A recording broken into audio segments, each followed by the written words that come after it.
can you remember what we got up to last week?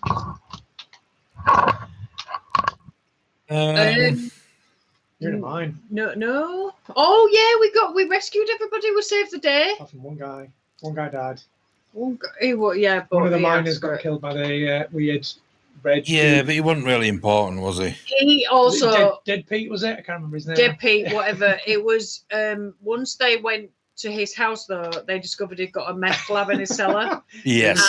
And there was sex slaves all chained up. People, so we lost nothing. Pedo. 100%. Kitten smuggler. Yeah. We lost nothing at the end. He had really dodgy photos on his phone. If anything, you did the town a favour. Yeah, I'm just saying. By letting the zombies take that guy out. And actually, I had a feeling it was something like that, the way that he was looking at Mr. Squeaks a lot.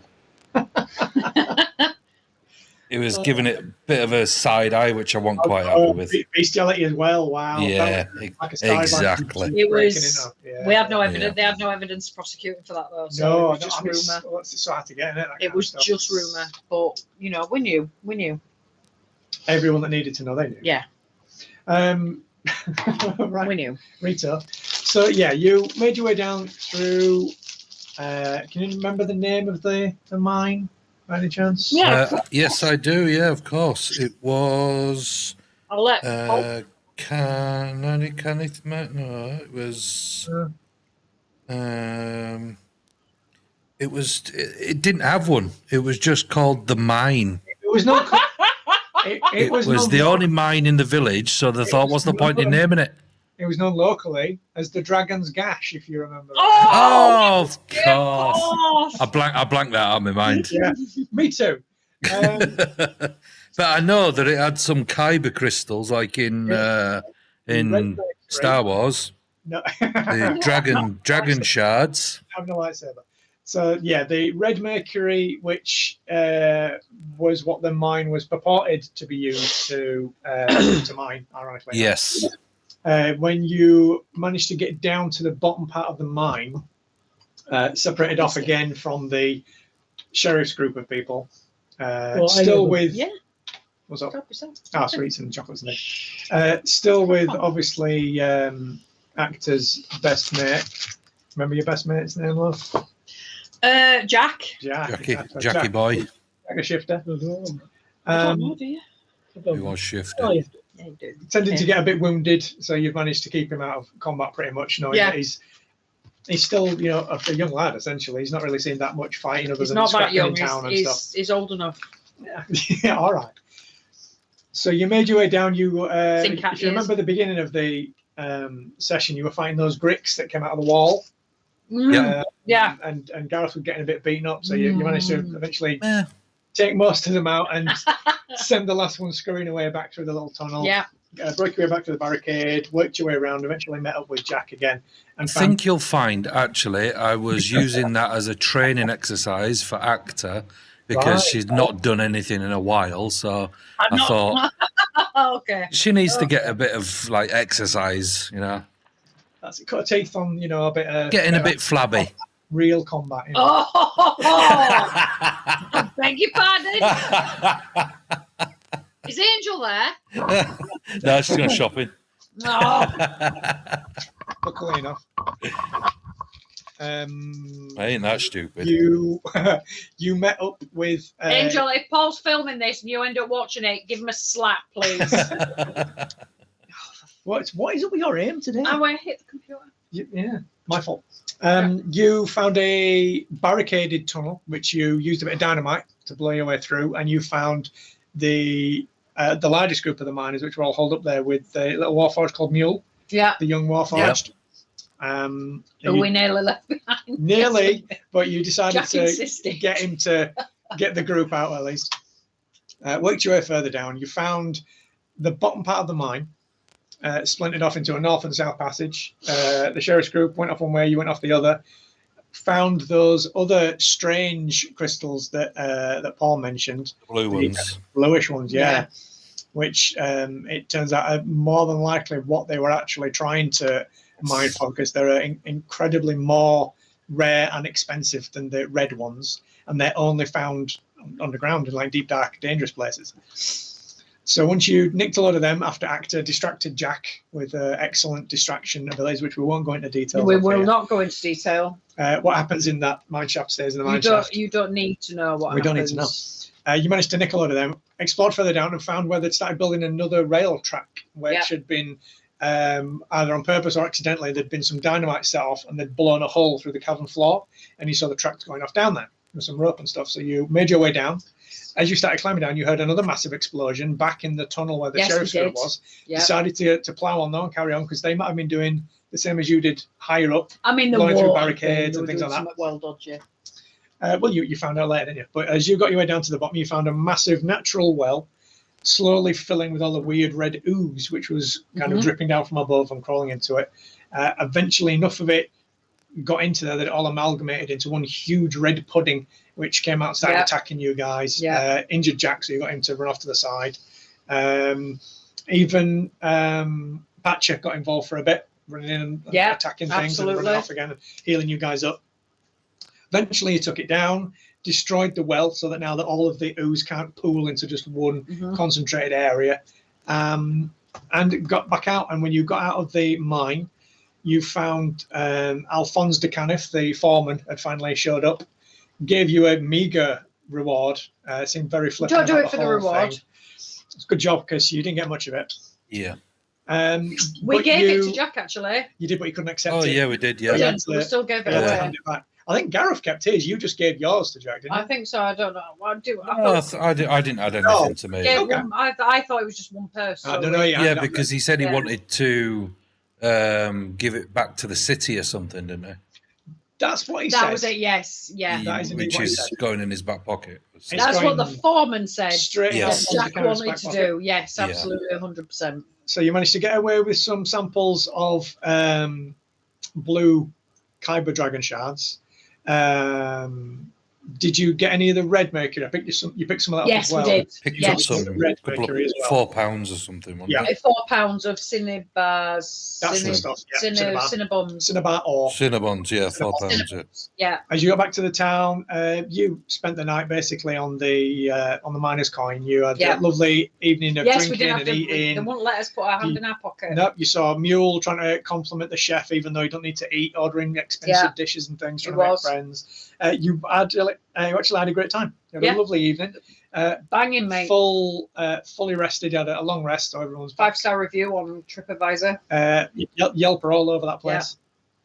Yeah. And if you recall, in the morning, quite early in the morning, you got awoken by a brain on the door of Jack when you let him in.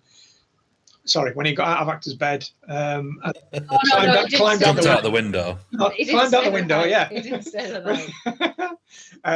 Telling you that there's trouble at Shifter's Creek. There is. Saying that there is a family which he is friends with, which are on a farm not too far out of town, which are worried they're about to be attacked by a load of like coyotes and things like that. So they've asked if someone can come out and help. Jack basically has come to you guys, specifically Actor, asking if you can go and help him basically to defend his friend's town. Unfortunately, our main quest is done, and we are accepting no side quests at this time. Yep. Unfortunately, Jack, our schedule is full, so I do apologise. Is this classed as doing a side job? I mean, you're still waiting for the train. The train still hasn't arrived in Vatharon yet, and but they haven't gone to the guild to ask for help. They've sent word saying, where is the train? Why is it taking so long? All I've heard back is that the train, as far as they knew, was on schedule. So they've sent out like scouting parties and things to find out what's happened with the train, because both from being on it and from what you've heard, that House Orion are primarily responsible. They run the trains, they own the trains, they make them, they maintain them. They're not late. These trains are all late, these things run perfectly. Something's like happened. Japanese railway. Yeah, they're like bullet trains. Something's happened, and no one's sure what's going on right now. But all that you know is that train's late, so you're stuck in Vatharon for the time being. So you can always try and make your own way back to Shan if you wanted to, but you know that you've got tickets paid for in first class. Yeah, we might as well. Because is it House Orion that was sabotaging the mine that we think? From what you discovered, I'm not going to remind you of any specific facts. Make your own notes. I can't be bothered. I did make a note that said House Orient is sabotaging the mine. The fuckers. Allegedly. Your Honour. They were my exact notes. They'll never stand up in court. Let me try. If I turn this down, does it turn your volume down? Hang on. You find out. Yeah. It does. Ah, there we go. That's good to know. I can control the volume of the actual scene from here. Okay, cool. Because I need to turn my volume down, but I don't need to hear it. But it comes out of the TV, so Ange can hear it. There we go. That's much better. So you get to hear the sound effects now. What is Bandit doing? Oh, she's come down for a cuddle. Or at least a stroke. So, as you can see here in the south of the town, village, whatever you want to call it, of Eberron, you've woken up in the inn. Jack's asked you to come and help. What do you want to do? It's quite early morning. It's it's after dawn, but it's. So what you're saying is we woke up to a bang from Jack. You woke up to Jack pounding. Is what I will say. A pounding from Jack. Yep. So I mean, should we just go help? We might be stuck here for a while. We had breakfast. Is there a massive urgency? Is it like these coyotes or whatever are coming now? Or... He doesn't know. I mean, are they nocturnal creatures, coyotes? They. Normally. You might know it. Does Actor know that? Is the question. No, Actor doesn't know that. What I will say is that Jack tells you that they sent a messenger bird. He received basically like a carrier pigeon kind of thing.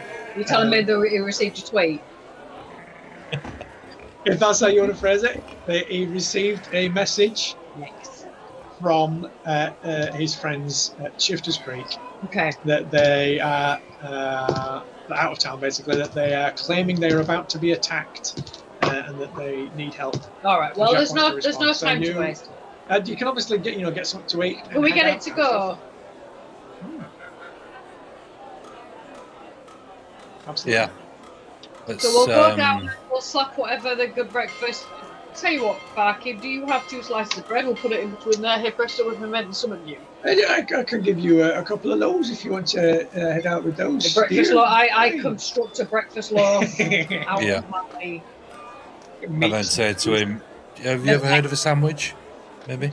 Exactly, I don't know what a sandwich is. You know what this is? I like the fact that we're like, oh, this is a thing called sandwich. Like, bitch, yeah, we know what a sandwich is. We've got guns, motherfucker. We know what a sandwich is. We're going to fly in trains. Look, they probably have pasties. They're all miners. They will have pasties. Oh, they'll have Cornish pasties, yeah. I mean, there's local bakeries and shit. You don't explore the town at all. You don't know what's in it. No, that's true. But we will get some breakfast. Yep. Get it to go. Yep. Absolutely. Coffee, if you don't mind. Get some scran, you can get some coffee. And then we'll head off to go. I could do with a coyote-lined scarf or something. Cool. Yeah, let's go. So you can set off. He says that you can borrow a riding horse if you need to, Actor, because it's a fair way out of town. It's going to take a long time to get there on foot. Oh, yes. Gareth already has to squeaks a lot. I've got squeaks a lot. Yeah, yes, if you wouldn't mind. Put up in the round the back of the inn in the stables is squeaks a lot. Kind of trying to get on with the horses. They don't really know what to make of him. He just squeaks a lot, ironically. Well, do you know what? He don't say a word. Silent. Ironically enough, his paw squeaks. So he's like tiny and it's really tall. His corso squeaks a lot and he don't utter his He's a mute capybara. I saw a video that you'd like as well, Paul. Yeah. He's great with his stealth checks though, so that's good to know. That's why he's mute. Yeah, exactly. So Jack can secure you a riding horse. Thank you, Jack. So I've got a ride from Jack. Is that what you're saying? What do you do with Patcher? You can't just strap him to a horse. I'm not able. We're just steady. I'm not. You can drag him behind us, can't we? You can, but he can't run as fast as the horses can. Can he not sit on the back with me? No, he's too heavy. Is it? Yeah. How far can he go? How fast can he run? Let's open Patches. Where's his thing? Sheet up. He can go. So he can run 60. So you guys can run 100 foot. So he'll be, basically every 6 seconds, he'll be like 40 foot behind you guys, and he'll get further and further behind. And how far's the... Follow our scent, though? Can he follow our Yeah, map? you can absolutely say, right, Blaze, lead Patcher to us kind of thing. Yes, can we do that? You'll get there a considerable amount of time before Patcher catches up, but you can do that. How far's the farm? It's probably a half day's ride at least. I think that's what we'll have to do, though. More than 500 foot? Yes. What were you going to do? Nothing. Were you going to thunderstep him there or something? Yeah. I can go 90 foot. Yeah, you can. Can't we construct like a sidecar for him? You could. Well, you probably don't have time to make one, but you could probably try and buy one. Do we have like a carriage or a trailer or something that we can? Yeah. There must be. You know it's a mining town. Carriage. You know it's a mining town. Yes. You know that they must have a carriage. A mining cart. Yeah. You'll be able to find something that one of the horses will be able to pull, but not like a huge carriage, because for a start, they're different kind of horses that pull those kind of carriages. We only need a small one because it's for Patcher. Yeah, it's for Patcher. So if we say to the innkeeper and Jack, if we say, look, have you got anything that I can strap onto this horse steady that we can pull Patcher? He'll kind of look towards. That'll slow us down a bit. Look towards one of the little assistants that he's got, like a little halfling fella, and he goes, Frank, will you go look out back and see if we still got that old supply cart? And he goes, I'll go run outside now, sir. Perfect. And he runs out round the back, and you see him come back in a few minutes later. He goes, the wheels are a bit sorry to look at, sir, but I think it'll hold out high. He goes, yeah, you can take the old mine car if you want to give that a go. Thank you so much. Thank you. You might want to check out the wheels, though. I think the spokes are looking a little worse for wear. We haven't used it for years now. That's fine, but we will make any quick repairs to it. Can Patcher do we just built wheels to Patcher? Mending? He can indeed. Hey! I just did DnD. So you throw the shit out there, hoping someone will pick it up.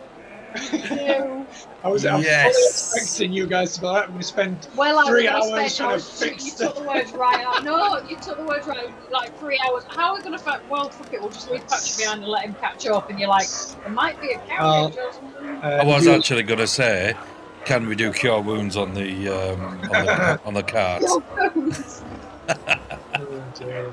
So you send Patcher over towards the cart. It gets kind of pulled round to the front. You can see it's it's bouncing up and down. The spindles don't look great. The axle looks a bit worse for it. It's not been maintained. It's obviously not been used for a very long time.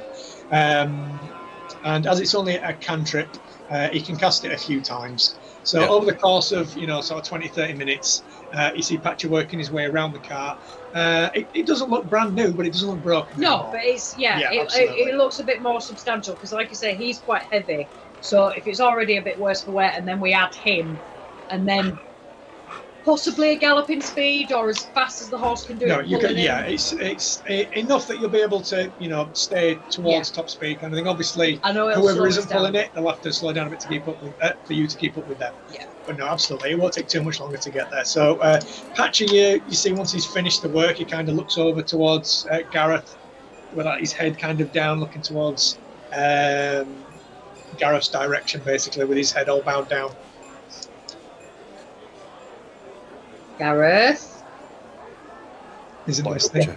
There we go. He's a good boy. He's a good boy. He gives a few kind of squeaks and boops, and he taps his little front legs. And he climbs up just do a little bit of shocking grasp under his chin. Just like static. Yeah. I just get a balloon, rub it on my hair, and then just every now and again. So you climbs up into the little cart. Do you want Blaze sat on him? Where's Blaze going? Do you want to flying along scouting? What do you want to do? Flying along scouting. Yeah, she's not had a good fly for a while. Yeah, she needs a good gallop out, as it were. Could she see to see if we're going to get attacked or something? Yep, that's one of the things that she can do. She can warn you of stuff. Yeah. Yeah, like these birds that are flying around here on the screen. Yeah, absolutely. Yep. So you set off from Vatheron, heading towards the southeast. So you spend the next few hours at a fair clip with these horses in the little cart that you've got behind one of them. What's my horse's name? Daisy. And as you make your way down, do you want to try and have any conversation or anything? You're moving along at a fair rate.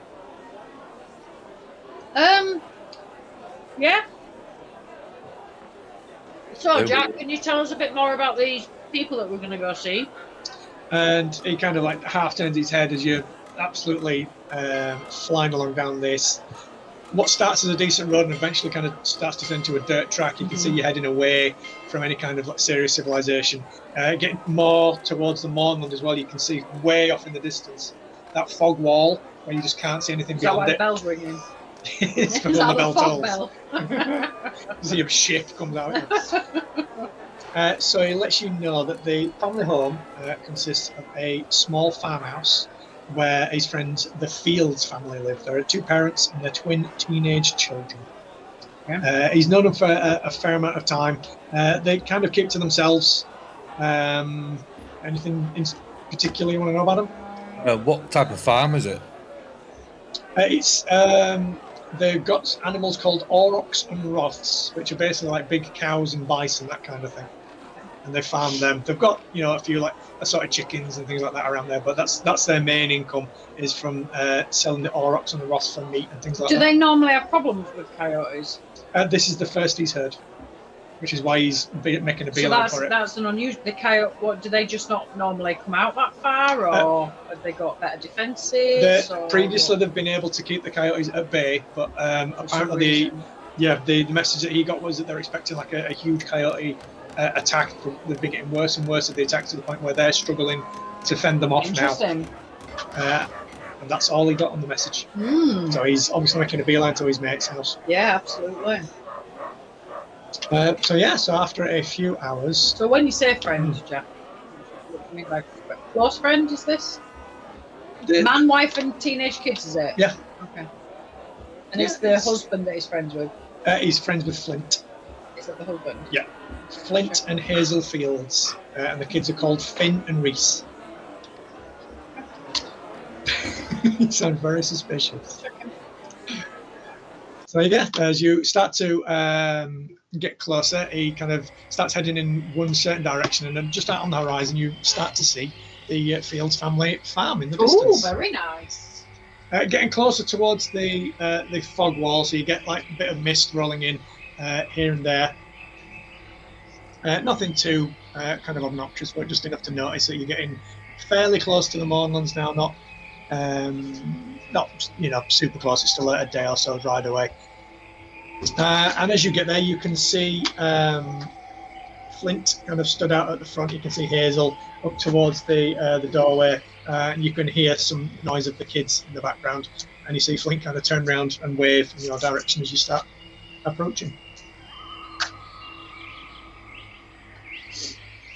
And what are we coming in on then? Can we see any? There's no coyotes there yet. Nope. Okay. No, it's early afternoon.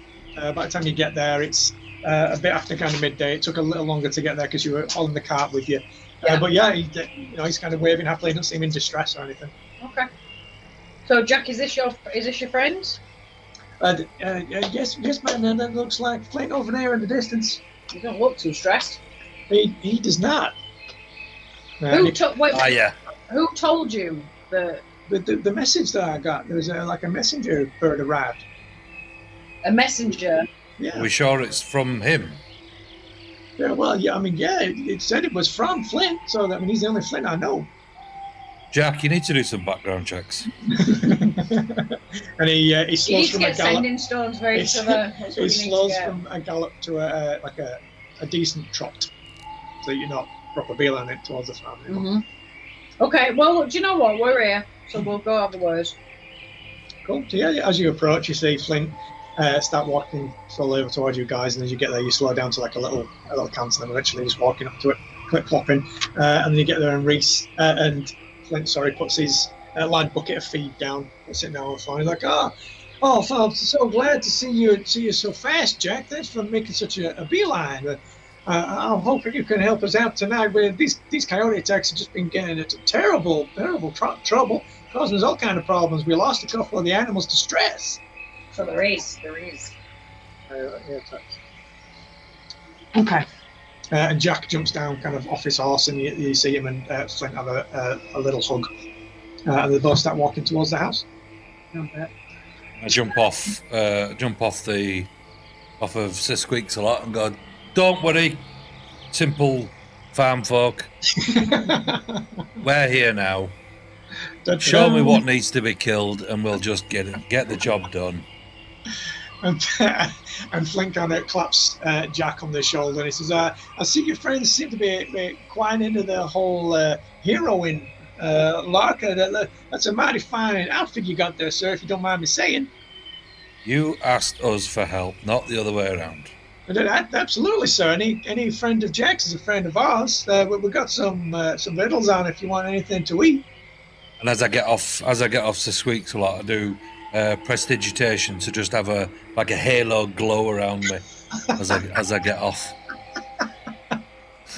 And you see Flint kind of rubs his eye for a second, like he thinks he's got something in his eye, and then he carries on walking up towards the house. Oh, in fact, I can fly, can't I? Yeah. I could hover off with like my arms out going.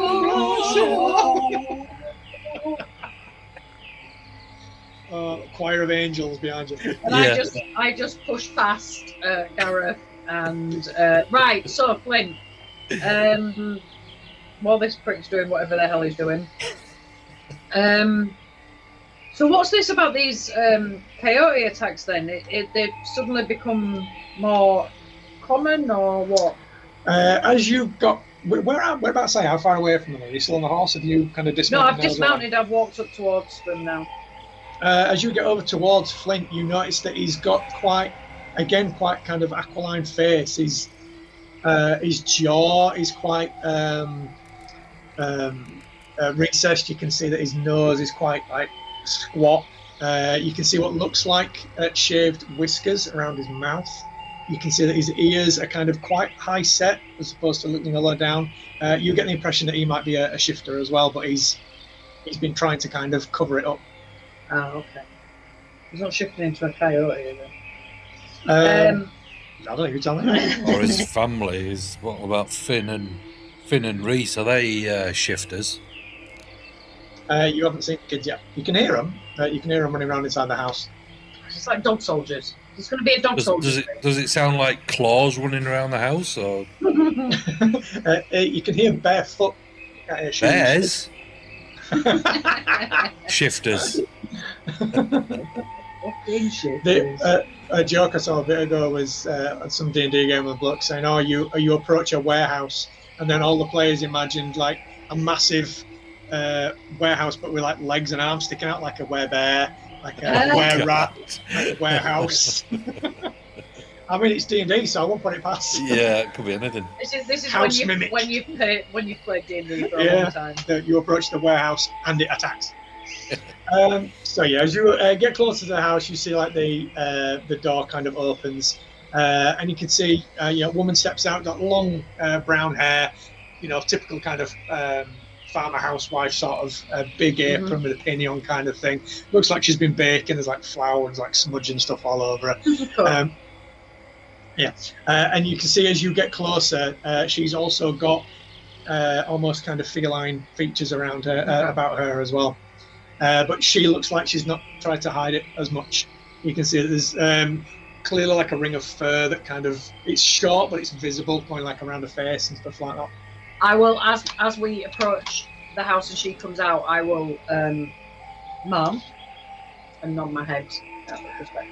And she kind of like taps, she's got like a little bonnet thing to keep all her hair up out of the way, and she kind of taps the top of the bonnet and she says, I see that Jack has brought a couple of friends with him. I hope you don't mind, we've got some stew on. You could try some. Oh, that sounds amazing. I can smell it.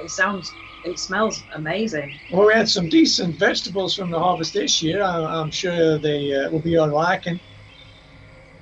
I will say, I really don't want to cause offence. Then don't. Then just be quiet, Gareth. But But us and stew don't go well together. Yeah, that's a good point, actually. I forgot about the last time that we had stew. Son of a bitch. Yeah, we had the last time that we had stew. Yeah. Fine. No, actually, I'm not hungry. I'm not hungry. I'm not eating the stew. It's yeah, all well, there might be poisonous veg. All veg. That's all. It's right up back to street. Is all veg stew. It's a cow and bison farm. Why wouldn't they have meat in it? Well, they don't want to go into their own profit, would they? Oh yeah. Yeah, they've got to sell these things. So yeah, she heads back in the house. You see, Flint goes in. Jack heads straight through after tying up the horse towards the barn over on the right hand side. Yeah, let's go in. Can we test the stew first? Can you do like a medicine check or something? Oh, that's a good point. Can I do a poison check? Yeah, you're a herbally. I am a herbalist. Do me a herbalism roll. I will if you press on the dice. Oh. But we have just met these people. You are? I ain't got a clue who they are. I'm not taking the word of Jack. He's a cock. I mean, he's probably got one. That's what actors in. I'm checking rolling his word. Easy. Easy. Go on then, get rolling. What are we doing? Medicine? Medicine, yeah. Or am I using herbalism, whichever you want to do, yeah. Whichever you want to try. My herbalism kit, because I want to detect if there's anything. I just want to see if there's any pathogens in it or something. This is where I can pick up oregano. No, because you're using the kit. So explain to me how you're going to. No, because you said you want to use the herbalism kit. So she's got stew out. She puts it in a bowl. Yeah. How are you going to use your kit? Take a bit out. I'm gonna take a little bit of stew. I'm gonna put it in a test tube. I'm gonna put some stuff in it. I'm gonna shake it up. I'm gonna look what colour it goes. Is it sparkling? Is it fizzy? Does it melt the tube? Does it? That's one. I'm gonna put it. Have they got a dog? Yeah. And she looks over at Jack and says, "These friends are awful strange. How they go on about eating. Jack, is this normal where they come from?" And Jack kind of nervously laughs and says, "They are from out of town, man. They might have strange ways, and I'd thank you not to make fun of them if that's all right with you." I kind of spot that they're all now looking at me a bit weird, but this is just what we do when we're I mean no offence, but this is what I then look at Hazel and go, "Excuse me, Hazel, love." And then I just tell her what happened last time we ate some stew. We got caught in a multi-dimension dream world that was just nearly killed us, and then we got attacked by someone that was eating someone. Actor just blacked out about it. Yeah, I completely. They don't have a dog, by the way. You did ask. As you're kind of all sitting down around the huge kind of oak dining table, you hear Flint call for the kids. And you see a couple of teenagers run through, two boys. Actually, no, sorry, Reese is a girl. My apologies. I just presumed because it was a Reese. There you go. You know what happens if you assume. So Finn's a boy. Reese is spelled R-H-Y-S. Not one of them names. Oh, and it's a fantasy setting in it. It's not though, is it, these days? I know. So, they call a boy and a girl in. I do apologise. And then they come in and sit down. Again, you can see the boy basically has almost like tiger markings coming down his face, like really faint. They look like tattoos, but you can see that they're actual like skin blemishes that look like tiger markings. And Reese, when she comes and sits down, you can see almost like leopard print spots up above her arms, almost like she's wearing those fake sleeves that you can get. But you can see that it's on her skin when she's reaching for things. One's got stripes, one's got spots. Both not yours. And Hazel kind of listens quite intently to Gareth. Give me an insight check, Gareth. 14 minus 1. 13. 13. As you kind of finish your story, and she's kind of eating and looking at you quite intently, and she says, "Oh, that's a mighty incredible story, sir. I'm glad to see that you both made it out okay." She don't believe it. She thinks you're making it up just to sound impressive. But she's being very polite about it. Oh, bless. Do you want to know what I got on my herbalism roll, by the way? I know you got 17 on the dice. What did you get altogether? 23. 23.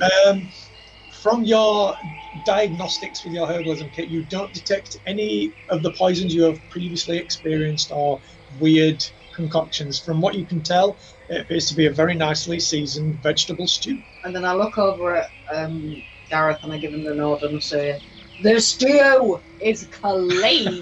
No, I just kind of give him a nod and go, "Well, it is. It all looks beautiful to me, Hazel." I say, again, I don't mean to cause any offence, but when you're in our line of work, you can't trust anyone. Like, you shouldn't trust me. I'll kill you as quick as I can say hello. So...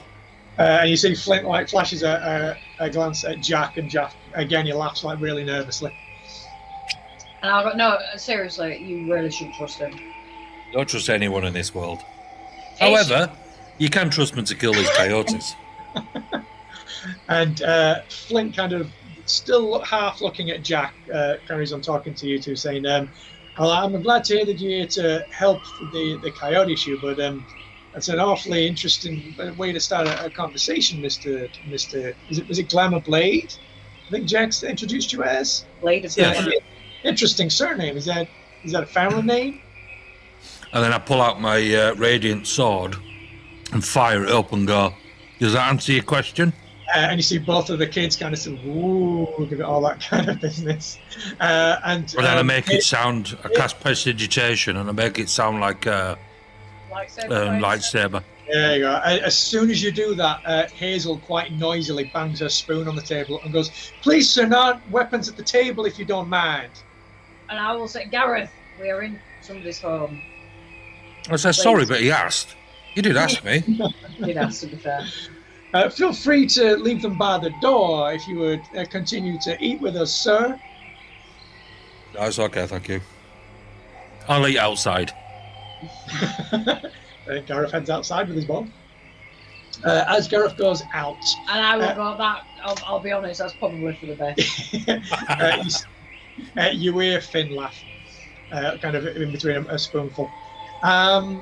So anything you want to know, kind of any particular questions that you want to ask us? The way that Flint and Hazel talk about it is that essentially the coyotes usually come kind of right after sundown.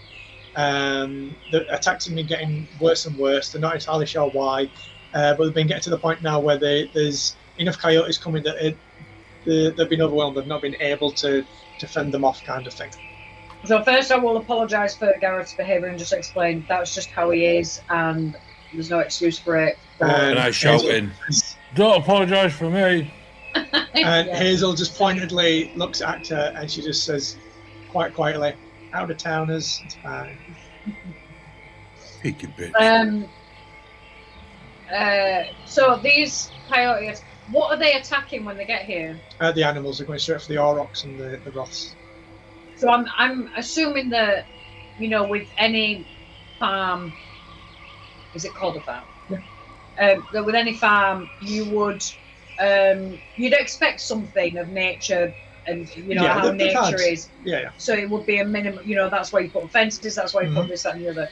But this is out of the norm, is what you're saying. They've had issues before where they've had to, fend off, fight off animals and things like that. But like I say, bigger fences and walls and things. As you approached I'll describe it to you. As you approached the actual farm itself, there was an outer, kind of 5 foot high fence at least. There were hedgerows, which you can see that they've planted. They're not natural hedgerows, which are around that. There's a decent tree line, but the farm itself is surrounded by a fence with a base wall underneath it. There is a hedgerow around that. To the left of the house, you can see where the garden is, the vegetable garden, all that kind of area. There's a very small orchard to the left on the rear. Next to that, you can see a greenhouse.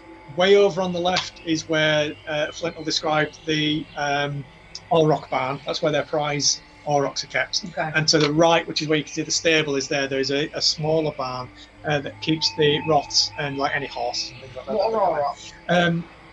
Aurochs like the huge bison things. Okay. Roths are like cow kind of things. So that's the kind of layout that the place.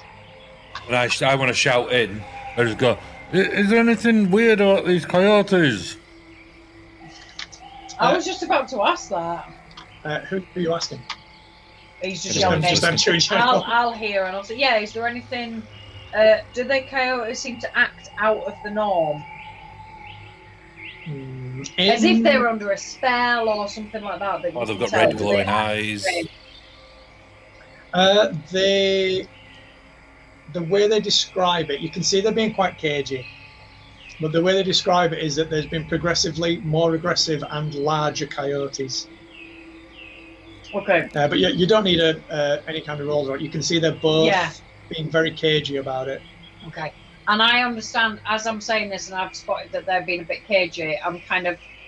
Listen, I know this might be strange and it might be weird for you, but as much information as we can get before sundown, the better. If we know exactly what we're dealing with, we know how to deal with them.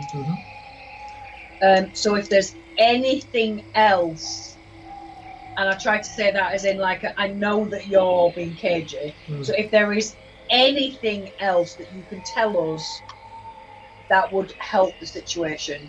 And then as she says that, I get up and then I go into the doorway and like lean against the doorway looking into the house with my hand on my sword.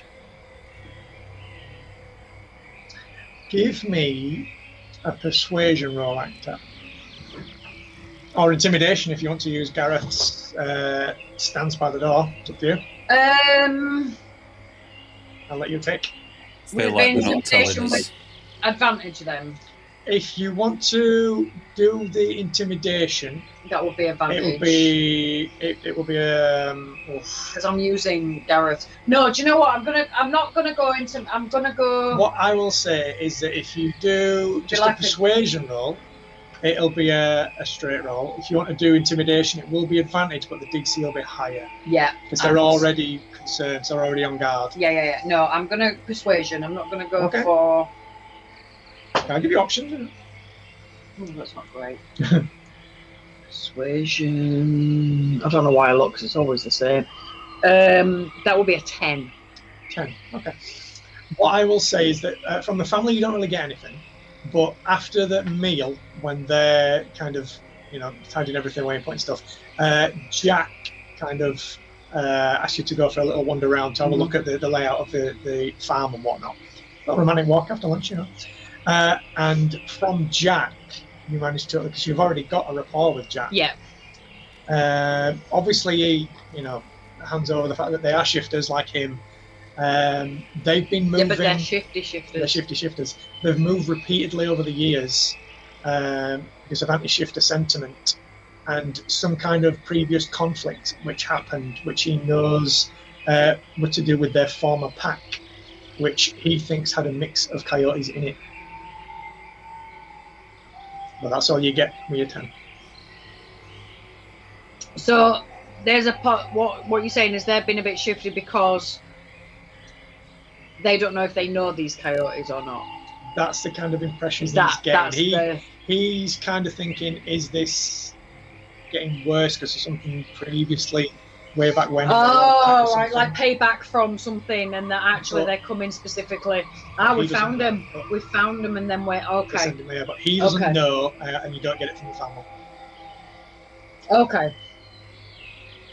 Well, thank you for letting me know that, Jack. I mean, I would think if it was going to be something like that, I'd be one and done. They'd all just, we know where you are, and then they'd come. It wouldn't be as slow. The group might be. I suppose. Because they're not scouting parties and things. That's true. Okay. Right, do you know what? We'll just wait. We'll just have to wait until the coyotes come, I guess, and just see what happens. So what I will give you is the impression you get from Flint and Hazel is that they seem very proud of their farm, but you can tell that to them family comes first. And from what Jack's filled you in on as well, you can tell that if it gets to the point where they need to abandon it, they will. They'll just move on again to keep the kids safe, kind of thing. Finn, this has been the longest home that him and Reese have known. This is the longest location that they've stayed in. He seems like he's grown quite attached to it, and he was also the most involved with the Aurochs. He's been, raising some of them from calves, kind of thing. Okay. Who's the eldest out of the boy and girl? The twins. I mean, within minutes, kind of thing. Yeah. and Reese, while she loves the farm and her family, you get the impression that, and especially what from Jack knows about them, that she dreams of doing other stuff. She don't want to live on a farm forever. She, if you ever mention Sean or like that, her eyes immediately at the daughter, Reese. She's immediately like super interested in anything you've got to say about anywhere but here, kind of thing. You see that even when you were eating lunch, she had a little book that she was kind of flicking through, and she kept trying to like read it, and her mum kept telling her, not reading at the table kind of thing, but then she'd have it on her lap and she'd be trying to like quickly scoot through it while they were still eating, sort of thing. You also, actually, give me both a perception check. See if you notice. Oops. 20. Hey. Hallelujah, 20. 21. Oh, that's good. You both catch Reese later on after dinner round the back of the house. She seems to have a wand and she's casting very minor spells. You see her kind of firing off like little, very weak firebolts and things like that, Gareth. I'll approach her and just and say, "Oh, what you got there? I see you're into the arcane arts." And then I just conjure prestidigitation with a couple of sparks that just fly out a little bit. As you approach and you say that, you see her trying to hide the one behind her back, but then when you cast a spell, she kind of forgets herself for a minute and she just like stands in awe watching you, do your own magic. She doesn't really understand a lot about the arcane stuff. There's not a lot in the. She tells you their granddad's books basically. It's just what the dads managed to scoop together every time they've moved house, sort of thing. But the stuff that's in there, she's really interested about, and she found within like the last year or two, she's been hearing strange noises, and she's found that listening to these noises, she's able to conjure magic and things like that. So you think that's how she taps into whatever arcane ability she's got? It almost sounds like music to her. So would that be the wizard type? Well, she uses a wand, but you're not sure whether she's a sorcerer or a wizard, because she is reading books about magic. Yeah. But she does seem to be just casting stuff. She doesn't seem to be very cognizant of what she's doing. It could be that. So we've both seen this. Yeah, you both. So Gareth's gone over and I've talked to her. I've seen her from the thing. I'm going to go in and speak to. How long's Jack known the family? About 2 or 3 years. So, if I say to Jack, does he know what? Tell me about the kids. What are the? Does he give any indication about? Filled you in on what Jack knew about the kids.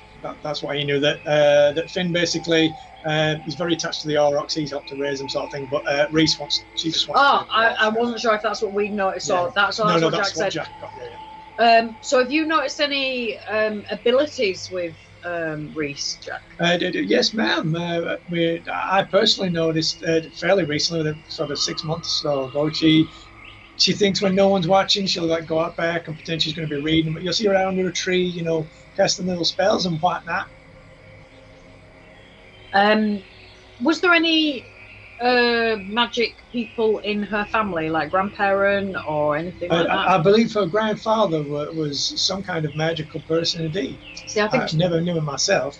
I think she may be a sorcerer. Well, that sounds about right. It's just the things in her mind. I don't know if is that the Patreons or something. No, sorcerer it's inane and you just know it. So that's why I'm thinking it's hereditary. No, but I mean the Warlock is like you've made a pact and got your power from whatever entity you made a pact with. But I don't think she knows it. She doesn't know enough to make a pact. So I think she's a sorcerer. I think it's natural. And wizards are you've learned it. So I think sorcerers, you're born with it. So sorcerers give birth to sorcerers. Despite being I'm thinking grandfather was a sorcerer. He skipped a generation, or one of the parents are just denying their gift or whatever, and then the daughter's got it. That's what I think. She's a sorcerer. I'll say to her that I'm the same. I don't know how I know this stuff. I just know this stuff. And then spend a bit of time with her just to do like what's she learning? Fireball. She was trying to do Fireball. Yeah. So spend a bit of time with her and just trying to tap into it, into the weave. Like trying to hone it. Yeah. Yeah. Just trying to improve the. Because I think she's been basic, unless when one of the other places that they've been held up, someone's taught her or signed her up to a pact or something where it could be Warlock or Wizard. But if she's suddenly just like 6 months ago while she's been here, she's just kind of come of age and suddenly this natural ability has just started to mature within her, I think it's that sorcerer. I might be wrong, but I don't know if like the Warlock thing when you make a pact, whether you have some small ability which you can do something and then they will give you a little bit so that they can say, make a pact with me and I'll make you stronger. I don't know.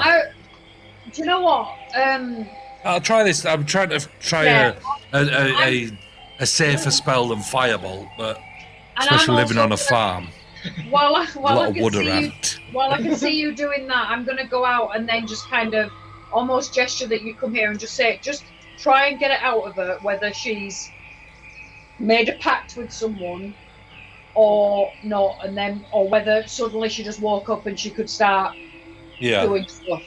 So I'll be trying to teach her what I do when I do Fireball, and just the way of doing it, and then I'll slip in, just ask her like, have you had any dreams or of anybody asking you something or? Yeah, exactly. Do me a straight charisma roll, Gareth. It'll be 16 plus 5 charisma. Nice. That'll be a 21. So after not super lengthy, but a decent conversation with her, you get the impression that she's more than likely of sorceress origins. She literally thought that she started hearing strange noises, almost musical in nature, and the more she kind of tried to make out what the noises or the music was, the more she feels able to, like Gareth said, tap into the weave to actually conjure things from nothing and stuff like that. So yeah, it's more than likely, at least somewhere in her family, like you said, it might have skipped a generation kind of thing. There's some kind of sorceress origin in there, but she's still like literally on the cusp of. She's just discovered this. She doesn't really know what to do with it. She's kind of going through her grandfather's books, of which there's only very rudimentary stuff. Gareth, if you ask, she'll let you have a quick look through what she's got in there. Gareth very quickly works out that, if her grandfather was also a sorcerer, he didn't write a lot of it down. He kind of wrote down very general magic stuff, might be to stop people persecuting him if they found out. You never know what kind of situation they were in. If magic was frowned upon in the pack, maybe he'd have been trying to hide it as well, and maybe he just had the books out of, I'm just generally curious kind of thing. But there's nothing overly obvious in the books about how to do anything. So what she's learning is as she's practicing, basically. Can I teach her something? You can definitely try. I'll try and teach her prestidigitation. Oh, okay. Because she can do a lot with that. Yeah. Give me an Arcana roll, and I'm going to. And she's going to do an intelligence. Oof, that is good. That's 15 plus 3. 18. Where's her intelligence? So what do you do? Get 18? 15 plus 3, yeah.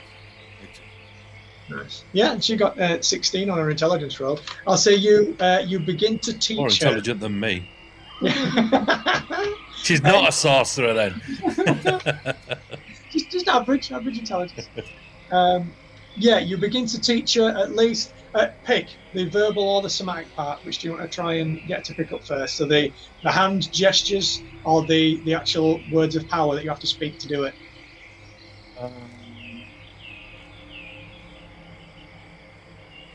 Easiest one with the hand gestures, maybe. Okay. So it's like Doctor Strange, when they do do all that stuff. Yeah. Absolutely, but bear in mind because the whole sorcerer thing is that you innately know how to cast it. So whatever hand gestures you make, it might not be the same for her, but you can teach her. This is how I manipulate the weave to do it, kind of thing, and see what works for her. I'll say that. Yeah. Okay. So yeah, absolutely, you managed to teach her the basics of beginning to learn the prestidigitation spell. And along with your guidance, you see just now and again, she like dirties up and then cleans like a stone, like a tiny pebble. You can see that she'll muck it up and then try and cast it again and then clean it up, kind of thing. Yeah. Then she's got a little self round of applause, and she like turns around and starts shouting over towards her mum and her dad in the house. Right, I like that. Yeah, I don't want to teach her fireball because I think I was trying to. I wanted to teach her something that she could actually use to protect. Yeah. I like the fact that you kind of go, I'm going to teach you fireball, but teach you fireball instead. Yeah. You just misspeak completely and then... Power word kill. Yeah. Shit, I just dropped it. So as I'm looking, have you told me about what she said about... I assume you were standing near with me while I was doing it. Okay. So then I will go to the... If she's calling the parents, then I'm a bit shocked that she's calling the parents, so I will then have a word. So I'll say, so about the... So we're standing off to the back a little bit and just... So, guys, And you obviously say you're so lucky to have one of the best sorcerers in the land. I mean, we'll keep it to a minimum, don't worry, I'll keep an eye on it. So you know about her magic? Yeah, the mum comes over to you, and you see Hazel, kind of not quite roll her eyes, but you can see that she's like, oh god, now I've got something else to worry about. She's like, yeah, we absolutely have seen her. We wondered whether her grandpapa's gift would be passed on, considering her dad does not have it.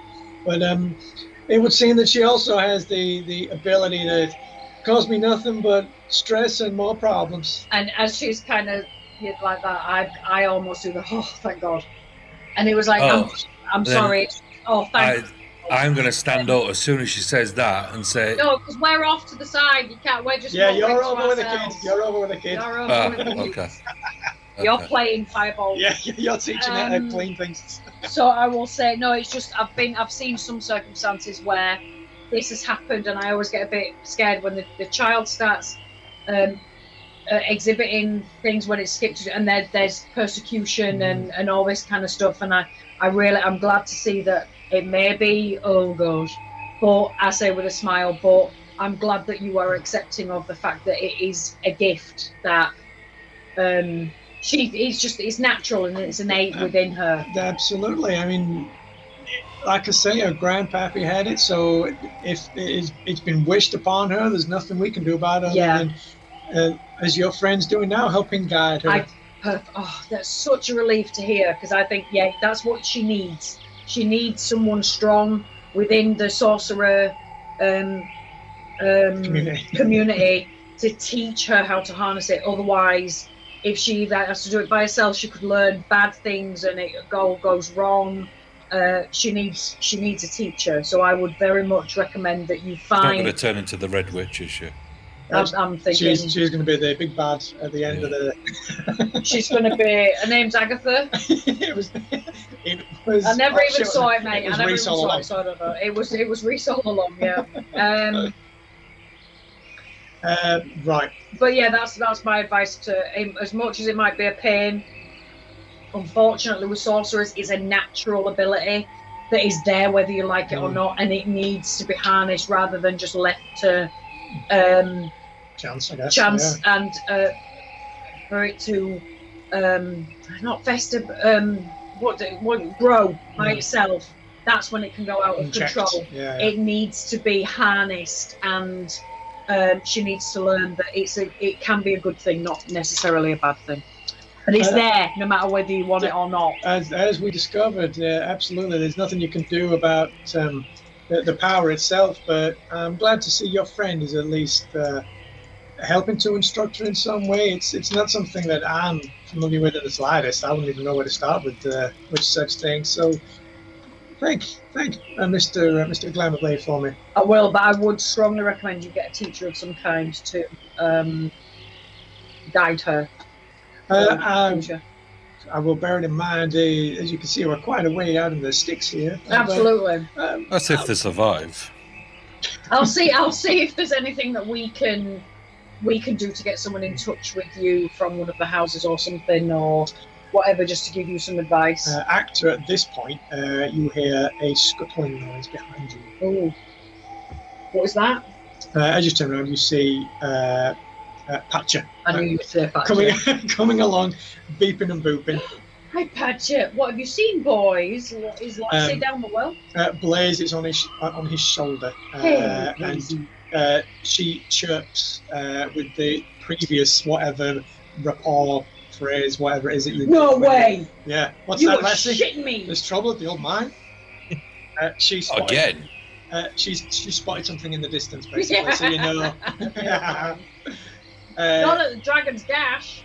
So Blaze has spotted something in the distance, essentially. Okay. So you know that something's happening in the distance. So we're having this nice little chat of kind of, oh, okay. Gareth! Then I come over to Reese and I say, right, continue to protect your, do your spells and practice. Big boy's got to go do something now. We've got to go fight. And I'll be, Gareth, heads up. I'm coming. And then as I'm walking along, I walk over the house with my boots instead of walking round it. Walk over the house? Yeah, because I got my boots and climbing, don't I? I don't want to use my fly thing, so I'll climb over the house. And I'll drop down and go, what do you want now? Something's coming. Action. Let's go. From what they've already described to you is that sundown is essentially when they usually attack. And it's getting later on in the afternoon now. You know you've got maybe an hour or two before the sun starts going down. So is there anything you want to do? I want to ask Blaze, is it only in one direction? Yeah, but I will say, Heidi, take the kids inside. Heidi? What's Hazel. her name? Oh, Hazel. Yeah. Heather, get the kids inside. Heidi with your two plats. Go take Yodeler. Hee-hoo. That's Heidi. So get the kids inside. So Flint goes to the barn and you see him bring out loads of planks of wood, nails and things like that. He's going to start fortifying the windows and doors. You hear the son, Finn, talking to his mum about how he wants to stay in the barn with the Aurochs. He's not leaving them alone this time. And you can see her struggling to convince him otherwise. So Finn's going to start heading over towards the Aurochs barn. And that's where I'm guessing that's where the coyotes are going to go to. There won't be anything in the field, will there? No, at night you know that all of the animals are in the barn. All in. Okay. Jack, if Finn's got it in his head to stay with the Aurochs, why don't you stay with him?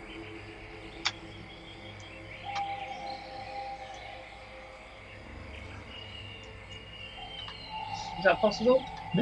Yeah. That's what he wants to do. How long is it going to take him to board the house up? How old's the kid?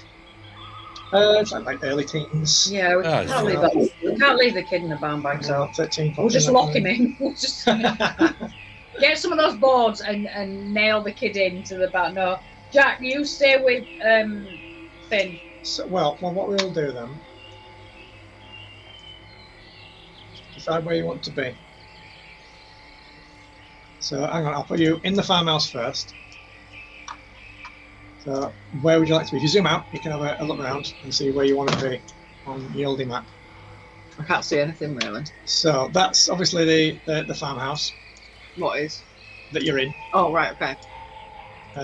Over on the right-hand side is the Roth barn. That's the little barn with the stables and everything in it. Down there is where you came in, the little entrance area. Are you moving me? Yeah, like a little fountain and stuff like that. Okay, yeah. Over here is like the vegetable patch, little garden area, all that kind of stuff. You can see the orchard up at the back of it, and the little greenhouse. Yeah. And over there is the Aurochs barn, and that's where Finn's going. But he's going anyway. Yeah, his mum can't talk him down. The dad's currently inside boarding windows and shit up at the minute. You know what these? We get everyone in the barn.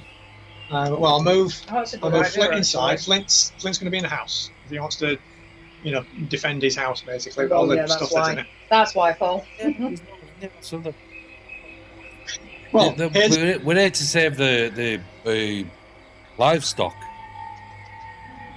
If that's what they're more worried about, get everyone in the barn, board it up. Set it on fire, first off, everyone fell. Yeah. So what do you want to do? Where do you want to be? Well, actually, yeah, we could have a word with the parents and say, well, why don't we all go into the barn? Yeah, tell them, look, it's going to be safer to keep everyone together, then at least no one's going to get... If I move you guys into the barn, and you can have a quick look. So you had a little wander around, see what the place looks like. That's what it's like inside the barn. It's full of the animals. Yeah, lovely. It's full of aurochs, and there's another door in there that's got more aurochs in it. That's nice and cosy. I did just say the door unlocked. Yeah.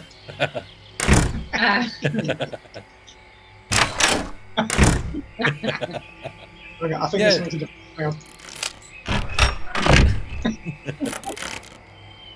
Anyway, little things, Well, so we either do one. If the wall won't stay together, fine. Everyone just go where the hell are you going? The dad wants to stay either in the house or near the house because he thinks that he'll have a better vantage point to see where the coyotes are coming from. The lad wants to stay in the barn with the aurochs that he helped raise. The daughter wants to stick wherever Gareth's going because she wants to try and cast magic.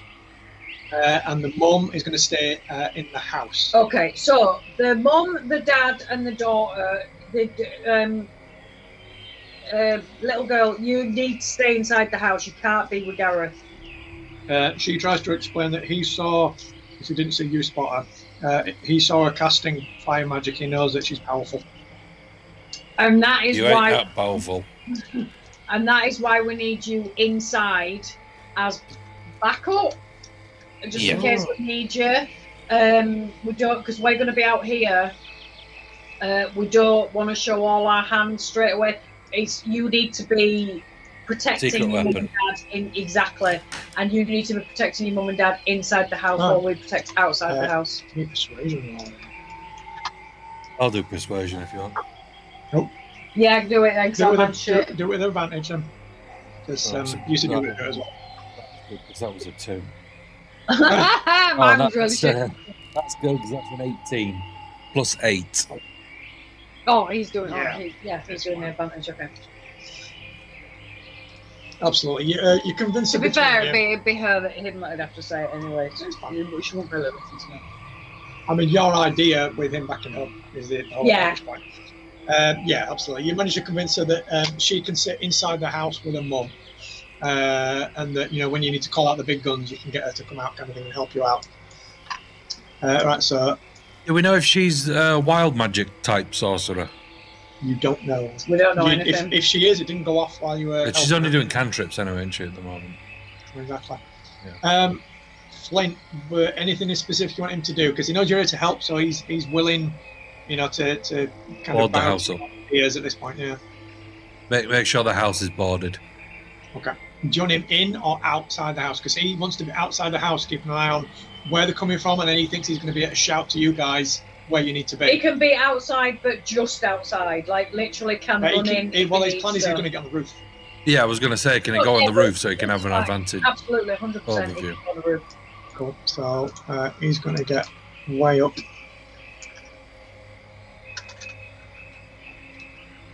No, not 365. Listen. He's up on the roof. Where is he? So he's up on the roof. That's him. No, because he's on the roof. Oh. I can put you on the roof as well, and then you'll be there. There you go, he's up there. Oh, okay. I'll put you up there as well so you can see. Okay. There you go, he's up on the roof. I don't like heights! Right, so... There's a ladder. So we've spoken to the kid and just tried to convince him. Yeah, the kid's definitely going to go into the barn. Okay, so we've tried. Right, kid. In that case, you go into the barn. You stay in the barn. He's going to lock himself. You in lock the barn. Jack, you stay with the kids. Yep. And then if anything happens, then you can give us a real big holler. Okay. I'll put So I'm learning all the farm talk. Holler at me. Holler. I will put Jack there as well. Right. I'll just go and do it. No, I am suspecting that they're going to go for the barn, not the house.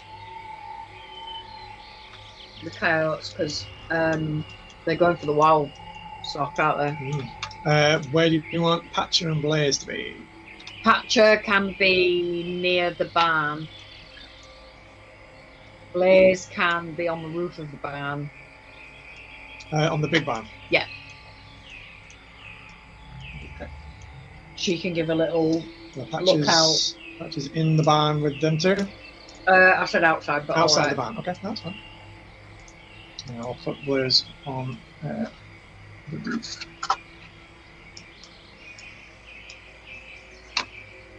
So what are the entrances to this place? The front door is the only entrance to the house, and this door is the only entrance to the barn. So you know on the house there is. I'll move you both so you can both see. So there is the front door that you came in. There is a door in the kitchen there. There's obviously all the windows that you can see around, and there's like windows in the dining room as well. Has he boarded these up? Yeah, he's boarding all the windows up. The doors he's just going to lock because he needs to be able to get in and out. Yeah. The barn has a couple of windows which he's boarded up, and the big front door on it. That's the little barn with the stables. Is there anything in that barn? Yeah, the roths and Sir Squeakslot and the horses that you came on. How many are in there? There's 8 roths, Sir Squeakslot, and 2 horses. Is there too much to put in the big barn? Yes, with the aurochs, okay. yeah. Put them in the house? Big animals. No, you're not putting them in the house. Okay. Right. If Sir Squeakslot takes in any damage you said last time, he disappears, yeah? Okay. That's the main entrance that you came in through. That's kind of the big cart delivery entrance there, like the main dirt road outside it. There's also a few kind of little garden gates that lead into the orchard area and the vegetable patch and stuff like that down there. And there's also one side gate over where the big aurochs barn is, where you can see they get led in and out to the field and stuff like that. Patcher, can you send Patcher out to the front of the other barn? Because I didn't know that other barn. The other barn, yeah. Yeah. One next to the house. Yeah. Which end do they normally come from? The coyotes? They've been attacking from all directions at this point, which is why he wants to get on the roof so he can try and call out where he can see them. So we've got him on the roof of the house. We've got Blaze on the roof of the barn. So that's a good cover for both of them. Where do you two guys want to be?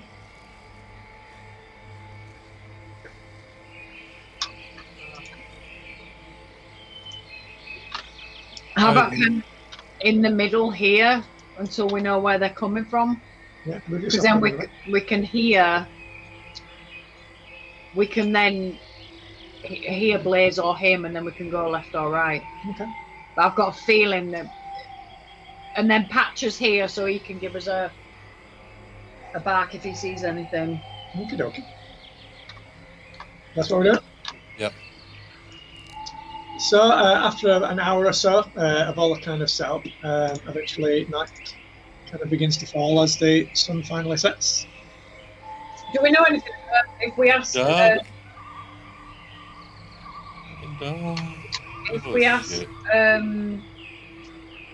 him about like weaknesses of so they're normal coyotes, but what are they scared of fire? Are they that kind of thing? They don't seem to be particularly scared of fire, no. Okay. Is that unusual for coyotes? Doesn't know. Okay. What I will say though is that because I took ages to do the lighting, I just want you to see the lighting on the phone. Hey, look at that! There's lots of little lights and whatnot going on, little fires and things like that. Anyway. Is it all solar lighting like my cabin? Lots of them are arcane lights. Yeah, okay. Like little arcane bulbs and things. Right, so about an hour after sunset, you can hear the dad shouting out that he can see coyotes coming from the north. How the freak can you see that? He's on the roof. From the it's pitch black. From the north. Are we literally north, south, east, west? You also, I don't know if he has dark vision. Oh, that's what I mean. North is to the top of the map. Okay, just checking. Okay.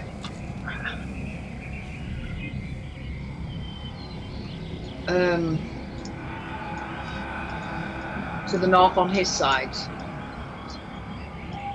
Oh, What's that? I just didn't know how to get through. I don't know how to get through. Oh, you have to just click the. It's easy with curses, I think. Why have I got no vision? Why have I got no vision? You know, that vision. Oh, I have.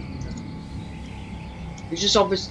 Oh, use the curses and then you can't do that. Oh, you're trying to go through something that you can't go through. Yeah, I just want to go from A to B, but I don't know. Yeah, why no, is you can't. Why is he a fighter? He's got his sword. Yeah, I can put his sword away. Ah, okay. No, if he's got a sword, he's got a sword. I just wondered why. I thought that's why my lighting wasn't on. No. I usually have his sword out just so it's easier to unequip it than it is to equip.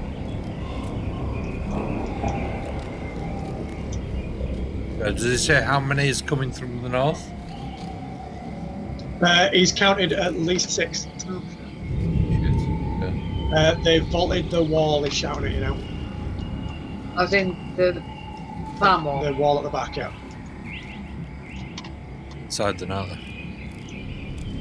Yeah. Let's go. And you hear Flint running over towards the east side of the roof. Yeah, they're going for the barn. They're going for some squeaks a lot. As you get to there, where we roll initiative, as you see Patcher surrounded by a lot of coyotes. Patcher, why don't you back, you plum? Patcher, you Look at her back. 15, 16, 17. And where Patcher is stood, he didn't see them. That's fair enough. Select all these guys. Not so squeaks a lot. I will roll for these. We'll get rid of these guys because I don't want them all on multiple. We'll just have them on 2 sets.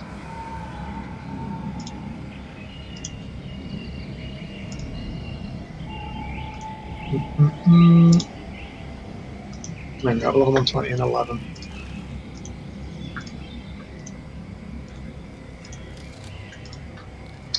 What did Gareth get? 17. 17. 20. There's only 2. No, I'm going to have on 2 initiatives. So 4 will go on initiative 20 and then 4 will go on initiative 11. Right, so... Well, he got that wrong then. He said he saw 6 lying flat. He said he could see at least 6. So these 4... So that's 2 packs then, essentially. How do we go for each one, though? See him? I just decided you want to attack. There's at least 8 that you can see at the minute. Can't see any. It's in the brightness up there. So you can see it like that. Yeah, can't see. You can see Patcher. Oh, is that it? Yeah. There. Can't see the other one. How about that? Money bar? Not really. Money bar? Yeah, a little bit. Oh, there and there. Yeah, all around Okay. that. There's 2 on the left side of the barn, and there's 2 on the right side of the barn as well. Right, these 4 are going to attack Ratchet. Okay, go to Chompy Chompy. With Pack Tactics.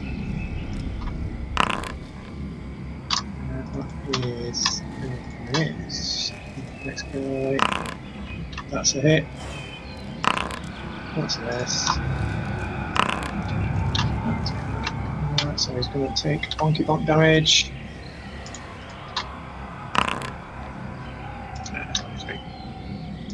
Actor, you're up, love. As you see these 4 coyotes just diving on a patch, and you see one of them manage to clamp its jaws between one of the joints on its legs, and it like crunches down, and all the flexible cables and stuff in between.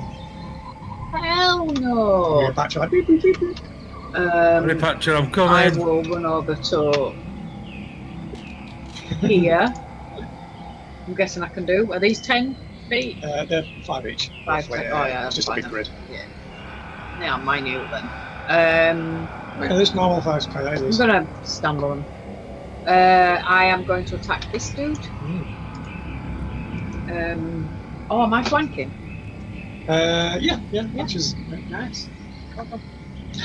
Hold on, Patch.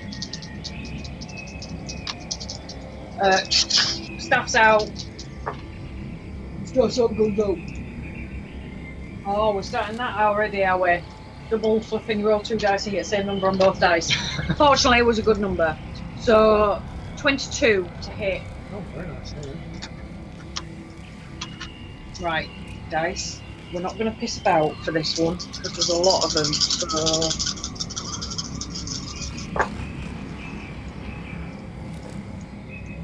Same again. Same again. That is funny. And even my plus number is the same as the number that was on the dice. 16 damage. 16. 4 of which is poisonous. Because I rolled all 4s. 16 damage. That's what I said. You got a problem with that? I mean, no. 4 of which is poisonous. The coyote just gets just gets blown away. Does that 4 of which is poisonous. Its corpse is now poisoned. Okay, thank you. Going to make sure. Second attack. We got a 26. No, to hit. 26. And so it begins. 26 to hit. Oh yeah. Not damage. This was a really bad roll, if that makes you feel any better. I did just roll 3, 2, and 1, and my plus is 4, so that's 4, 3, 2, 1, just to let you know. 8, 9, 10, 11. One of which is poisonous. Stib. Is he still alive? Then we will do bonus attack of bitch slap. We will roll a 21. That's nice. And we will... No! 4 damage. That one also. Thank you. I didn't think that was going to say much. Like, I didn't think that was going to say much. around the back of the head and he goes down. Excellent. I will... I don't have... Oh, I've got loads of movement, haven't I? I'll go across here to give advantage. And that is my go. I'm done. Gareth, you're up. I'm going to... I'll go. They're a piece of piss to kill. Just really kill him. I know. I'm gonna move up, and then I'm gonna use my shield as an attack. Yeah. Always works well. It does, and that's It a does, 19. actually. That is a 19. Hey! Yes. Why does it work when you do it as an attack? I don't know. It don't work any other way. Every time he rolls it, it's like a bonus thing. It never hits. Every time he rolls it, it's a main weapon, it always That hits. is a 3. That's 2 bludgeoning plus 1 force. No, absolutely. It does some damage to this guy. Cracks him in the side. And that gives me another go then, doesn't it? Yeah. Oh, 17 plus stuff. Nice! Oh, yeah. Oh definitely. That is a 4 bludgeoning and 2 force. 6 on that guy is enough to kill him. As Yes. it ricochets off the first one and kind of almost to the side. Captain America smashes into the head of that one. You see it, like you hear a crunch, and that one falls down. Don't mess with Patcher. That's what we're saying. Don't mess with Patcher. Flies back to Gareth. We've got your Patcher. Oh, these two that are up here. They haven't gone yet. Oh, okay. So can I use my bonus to shove my shield again? Do you want a biscuit? No, because we decided you couldn't do action and bonus action with shield, didn't we? Ah, okay. So my bonus is I don't really have a bonus. No. Can you do an unarmed strike or anything? Are you allowed to? No. You can... No, not really. No, that's all right. No. You've got like a weapon in your offhand. You can do like an offhand. No. You know, attack. No. Well, my shield's like in my offhand, isn't it? Because it's my left hand. But it won't be right to use my sword as well. Okay, that's end of that turn. Okay, any movement or up? I will. What's 5, 10, 15, 20. I will. Yeah. There. Yeah. Okie dokie. Right, next, these guys. I'm gonna run up towards Patcher. Where did they come from? Round the side, on the left. And then these two, I'm going to run over towards Actor.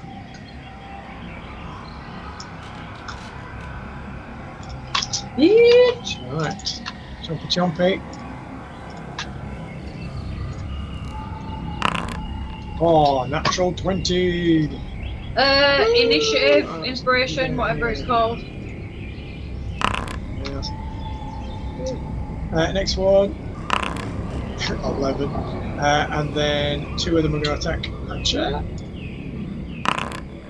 That is a hit. And another hit, nice.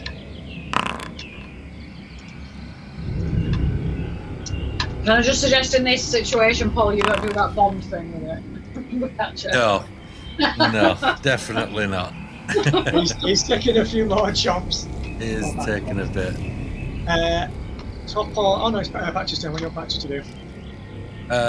Can he just try and bite one? Yeah, absolutely. Bite this one. Or whichever one is taking... I don't think any of them are taking damage, have they? Patcher got a natural 20. Yes! Oh, just annihilates that guy. Yes, go Patcher! His tail is like, it kind of gets bit, and you hear like a little bit of his arm plate kind of crunch under the jaws. You see his like one of his legs flail out and just take the jaw off the coyote straight away. Turn around. Good boy, Patrick. Oh, good boy. Rolls off to the side. Do you want to tail attack one of the other ones? Yeah, I can tail attack this one. The wounded one. Yeah. Oh, that's a miss. We got 10. Yeah. As he kind of flails out with his tail, and the coyote ducks underneath, this like scorpion strikes over its head. He was too excited from the nat 20. Yeah. Top of the round, Actor, can you give me a perception check, please? Perception. These are possibly just the scouts. Rolled a natural 1, but that just means I had to. 12. Yeah, that doesn't mean it failed, does it? No. Only on the attack rolls. Yeah. No, that's fine. So just my 12. That's fine. Top of the round is now that guy. Who's going to attack Patcher again? Oh, 17, nice. So, I mean, they don't do a lot of damage, right? It's 1d4 minus 1. And he got 1. So he does, because you can't have less than 1, so he does 1 damage to Patcher. Yeah, never mind it. Next is that. Actor, back to you, love. It hurt, you know. I will. Damage. I will attack this top one. I mean, he's lost almost 10 hit points. He's back now. Woo! Big money. 16. Yeah. 15 damage, one of which is poison. Absolutely. Crack through the sternum of this one. Sends her tumbling over the little cart next to you. I will attack the bottom, the other one that's attacking me. So 18. 18's it, yeah.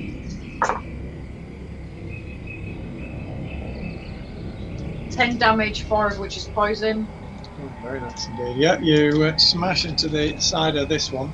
What did I say? 10? No, that's not right. Nope. 14. Oh, yeah, absolutely. Sorry, I forgot to add my plus. So yeah, 14 damage, 4 of which is poison. As you send one kind of tumbling off over the cart, this one has to move out of the way, and as it does, you manage to like catch it in the side of the ribs, and you're like a crunch a few of the ribs, and then it wheezes and rolls over. And doesn't get back up. I will run round over to this one. I will bitch slap this one with a 24. Oh, definitely. This is my unarmed strike, so it literally. Do you know what? I'm going to pull his tail. Oh, gosh. Just swing it into the side of the barn. 4, 5, 6, 7. I kind of just go, come here! That's my unarmed, that's my bonus unarmed. What was it to hit? 24. Yeah, and how much was the damage? 7. 7, yeah. So I kind of just. I did as well.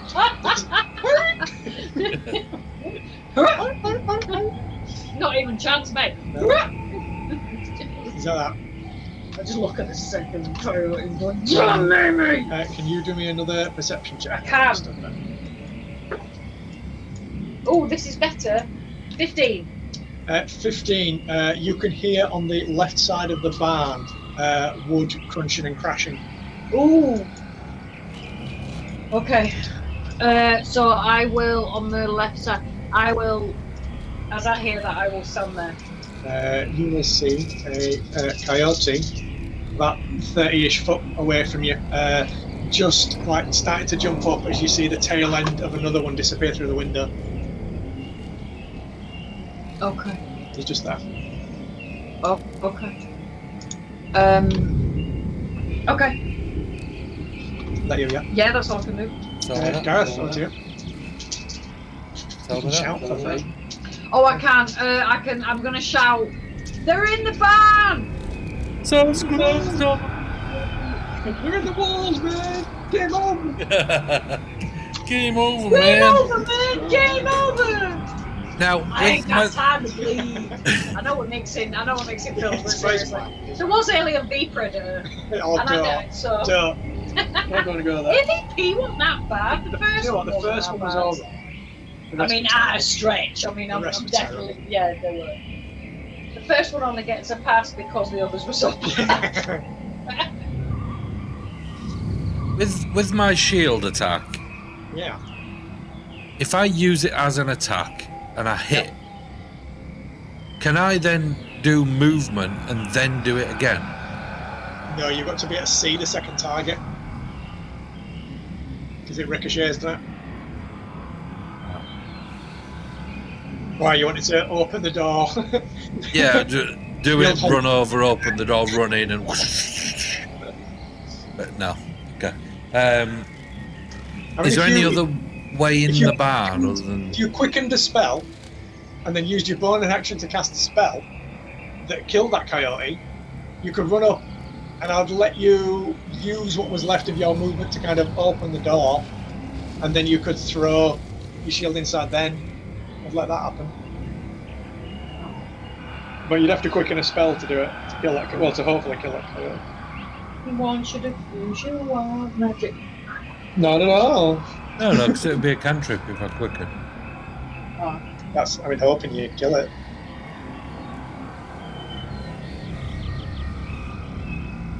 I want to use sauce.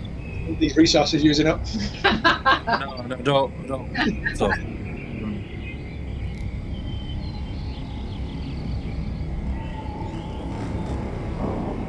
All right.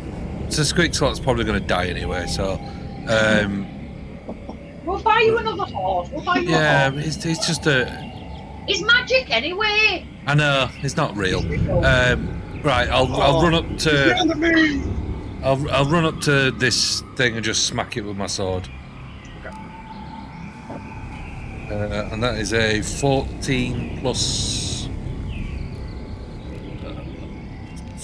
So it's 5, so 19 to hit. Oh, absolutely, yeah. And then that is 1d. Blast the shit out of it. 1d8 plus 4. That's an 8 plus 4. Yes. Plus. Yes. 1d6 radiant 5. Okay, that is. I mean, he's dead. I mean, yeah. Do a 3. I just want to just slice his head off, and as I'm doing it, I'm just shouting out, "Sir Squeakslot, I'm coming!" And can I open the door and run in? It is currently locked, but you can spend what's left of your turn getting all the lock taken off. Yeah, can I use my bonus to from the kick outside? it in? That's what I mean. From the outside. No, because that'll be another action. Use your shield, man. Use shield. He's attacked. Kick the door in. Yeah, but as my bonus, I can use my bonus. shield. Yeah, you can chuck your shield in and just try and smash the lock. I mean, that never goes wrong. No, of course, never. As a bonus, it never goes wrong. Yeah, but as a bonus, it's going to go through the door and cut off Sir Squeakslot's head. Knowing my luck, it'll ricochet off the door and hit me in the head. And that's comes back and then it's kill the horses. Kills all the horses. And then whatever sheep things are in there. 8 plus 3, 11.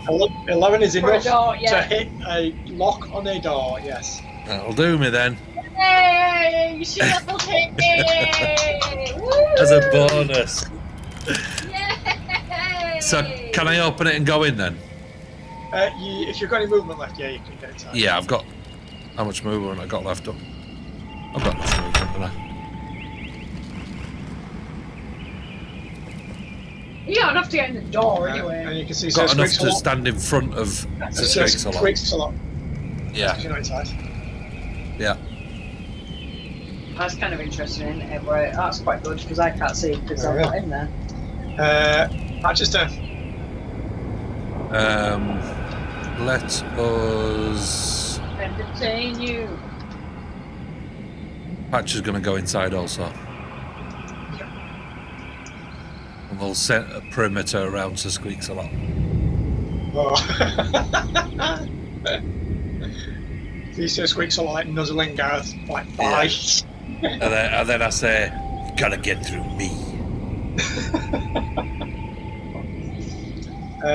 Coyotes turns. Gareth, you can see from there that a couple of the Roth are already dead. Yeah. The Coyote are already starting to attack the next ones. See, they're not even eating them, man. It's just No. They're just killing them, yeah. So that will be that one down. Hold on. Where's this guy on the roof telling us about these coyotes going in through the door? He said they came over the wall. Well, yeah, but why ain't he telling us that is coming through into the barn? He can't see that window from where he stood. He was watching you fighting down at the front. With some He's popcorn? He's kind of over here. You would He's have thought. He's right there. You would have thought he would move around, unless he's not really bothered. Well, right now he's more concerned with what was going on with his animals down there. He was hoping that you'd be defending them. So Trying to defend them. And that's going to be defending my animal. the only important one. There's a bird on the top feeder. You see it? There's the last Just coyote. Yeah. As you see him start diving on all of the. I don't think you're looking in the right way. Actor, back to you. Love, you can hear them. Oh, it's on. Yeah, you can't see it, never mind. You can hear the Roths inside kind of making like noises of pain and anguish as you can hear like the coyotes like tearing into them. have a barbecue after this. You see the last coyote jumping through the window. I'm gonna. Always at my go. I'm gonna run in. As you get to there, you hear Flint on the roof shouting, "The barn! The Aurochs are at the barn!" He starts running off towards the other side of the Aurochs are at the barn. Oh, the thingies at the barn. And I shout at Actor and I say, "You go there. I'll handle this." Okay. Can I? Right. So I've used up that bit of movement there. I'll say it was only a couple more foot before I shouted out. Okay. So I can't see. So can you just move me 45 feet? 45. Yeah. 45 feet. Whichever is the quickest way to get to the barn. Well, you can run all the way around the back, or you can just run around the front. Yeah, no. That's fine. Whichever is the quickest way. Yeah, well, actually, run My go. Oh, a dash. Can I dash? Yeah. Yeah, dash as well, one, please. Where's Captain Jack Hall? Well, Captain Jack Hall, but you know what I mean? Yeah, you're pegging it past the house now. Yeah. I'm going to look in through the windows. Well, no, I'm not. I'm going to, yeah. They're all boarded up. I know, that's what I just realised. You can see that light peeking out through the boards, that's about it. As I run past the windows, I'm going to go, stay inside! Stay safe, ladies. Don't you worry about us. Fine. Garrison. You just stay in there. Right, I can't see what's in the barn. It's still got the roof on. Yeah, I'll get rid of it. Roof tiles for now.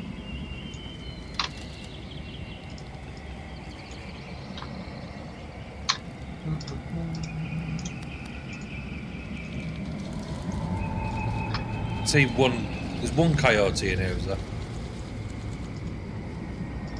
There are currently 4. 4? Yeah. No? Oh, Jesus. I want to see that one.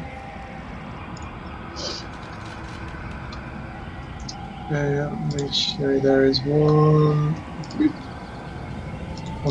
there. There is one there. There is one there. Where's the last one? And there's one there. So there, and there. And there.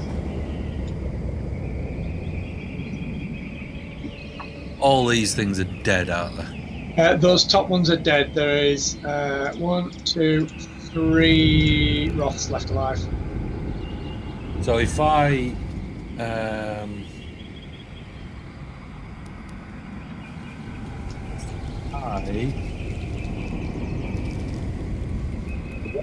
wild surge was somewhat different. So if I moved to here, yeah, and one there, and one round here somewhere. Yeah, there's 2 next to each there. Look.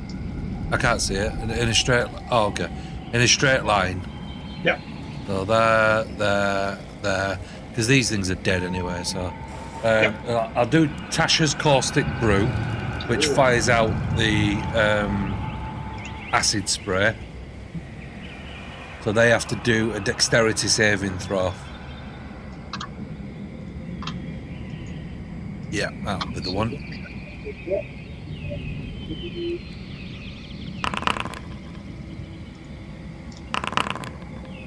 See that one now. 8, 13 and 14. 8, 13, 14, fail. Oh no. Are they all burning? So then the creature takes 2d4, 2d4 acid damage. So we'll do so it's this one first then. Yep. Oh, that's not good. That's a 4 and a 3. So 7 for this one. I mean, it's enough to kill him. And then the next one is 4. Yeah, not enough to kill it, but it's definitely done it some damage. And then the next in line is 4 again. That's actually And then something. every turn they take an additional 2d4. Unless they lick it off themselves. Oh, that guy. Ew. Yeah. And then they burn the tongue. I'm gonna say. And then I don't wild search. Oh. Next time. And then whichever one's closest to me, as a bonus, I'll shove my shield, which is obviously going to hit. And that is 7 plus 3, 10. Not today. No. No, that just doesn't quite hit him. Yeah. And then that's end of my turn. And then Patcher will run over and. Is he gonna? Yeah, he'll run over to whichever one's like here. No, sorry, this one. Oh, that one that's kind of at the window. Yep. And he's going to try and bite that one. These two have taken damage, haven't they? Yep. So they'll take 2d4 damage unless they... Which will probably kill them, I would imagine. Potentially so. Yep. So he's going to bite this one. Right. Bite his head off in the window. That is enough to hit it. No. Bitey. Oh. 13 damage altogether. Nice, Patcher. Go, Patcher. So yeah, as the coyote kind of sticks his head to the window and bites it off. Bites the head off it. Go, Patcher. I love the enthusiasm. So then Patcher's head and drops the head on the wall. So he can run back here then, and then tail whip the other one. Yeah, absolutely. Yeah, Patcher's pissed. He doesn't like these guys. Give him dogs a back there. That is a hit. Jesus, 21. That guy's dead. Didn't even have to make the con saving throw. He reaches over with tail, impales the coyote, and this is the whole thing get electrified. Just go crispy and fall on the floor, and then he falls his tail. I told you he was pissed. I did try to tell you. Goodbye, Patcher. And then that's the end of his turn. Right, what's left of these coyotes are going to jump in through the window. He's going to attack that one. And they're both going to attack that one.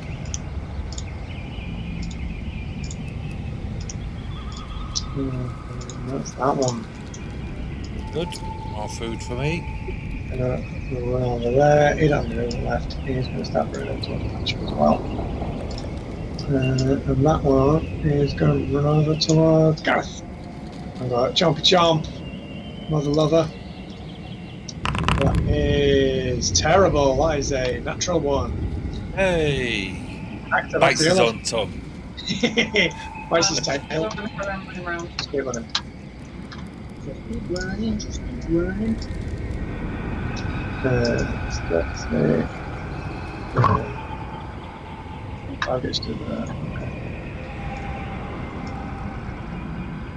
Do about there-ish. Then you got a dash.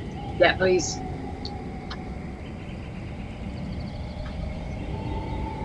See about there. Give me a perception check. You got dark vision, yeah. Give us a perception check.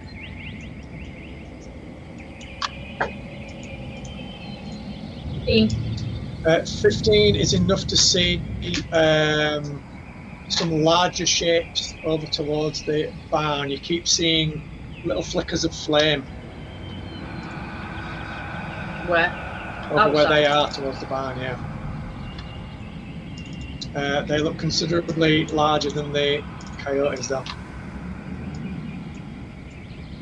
Ah. Fast can Patcher run. Oh, we got werewolves. If I yell... What did you get? 15. 15. You hear Blaze chirping. Yeah, and you're damn right. I've already seen it, sweet cheeks. Now, if I yell, they're not going to hit. He's not going to hit me in the barn. So what I'm going to do is I'm going to say, Blaze, go let Gareth know we've got trouble in Mill, in barn. Remember what her flight speed is? Yes, I do. Of course I do. What are you talking to? Because I will update that. Flight speed is 60 foot. So she can get 120 at a die. Yeah.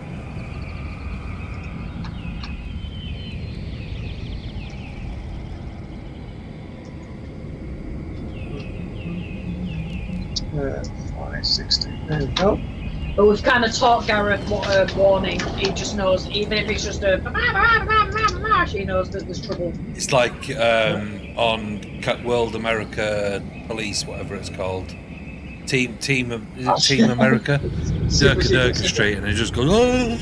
Just waves his hands around. They do the secret signal. Yeah. So at the end of your turn, oh, else on your turn? That's all to move. You see her like swoop down and dive 120 foot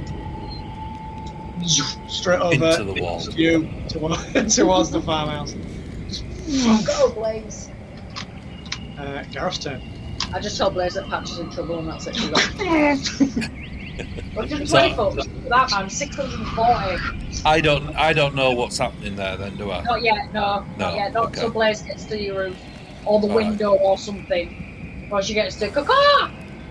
Okay, so I will that's the thing, Dad, a caw in distance. I'll do my shield as my action. Yep. Yay! And that is that's a 13, obviously, because it hits because it's an action now. That is enough to hit, yeah. And then so that's the closest one. Oh yes, that's a 6 bludgeoning plus 1 force. If you're throwing it as an action at the one stood next to you, that's a disadvantage. Oh no, this one. You're still in melee. I can't even see that. Can't see He's stood one. right above you to the north of you, right above you. Right there. I can't see anything. How come you can't see it? I don't know. There's nothing there. Oh, so I'll be at disadvantage anyway, because... Yeah, because you're in... Well, it is anyway, because clearly you can't see it. Yeah. All right, I'll retract that then, because I didn't know there was one Why can't at the side. you see it? I don't understand why you can't see it. I don't know. I can see this one, and this one. No. Don't get it. Right, well, there's one. Okay, I'll whack this one with my sword then. There and there. Okay, I'll whack this one with my sword. I might have to go back to using tokens instead To be of fair, animals, I think they are hard to see. No, I can't see anything. No, there's nothing. Oh, even when you zoomed in? Yeah, there's nothing. There's nothing there. Very weird. But I'll screenshot my...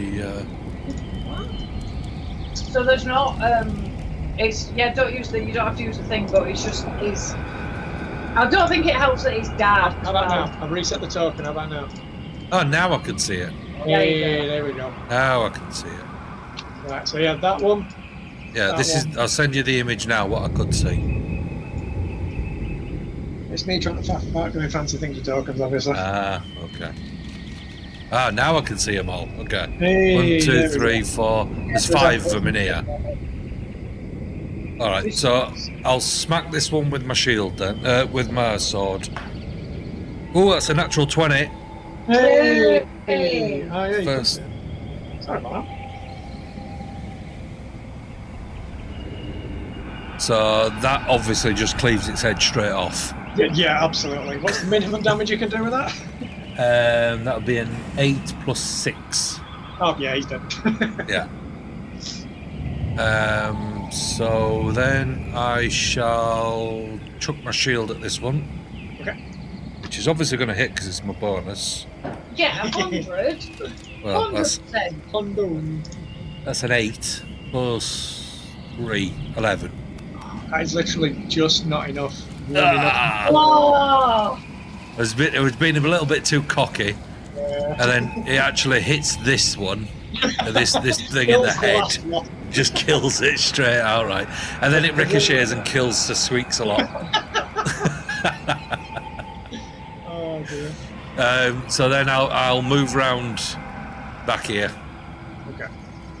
With my movement, and then that'll do for me. So Patch has got advantage now. Yep, so Patcher will bite this fella.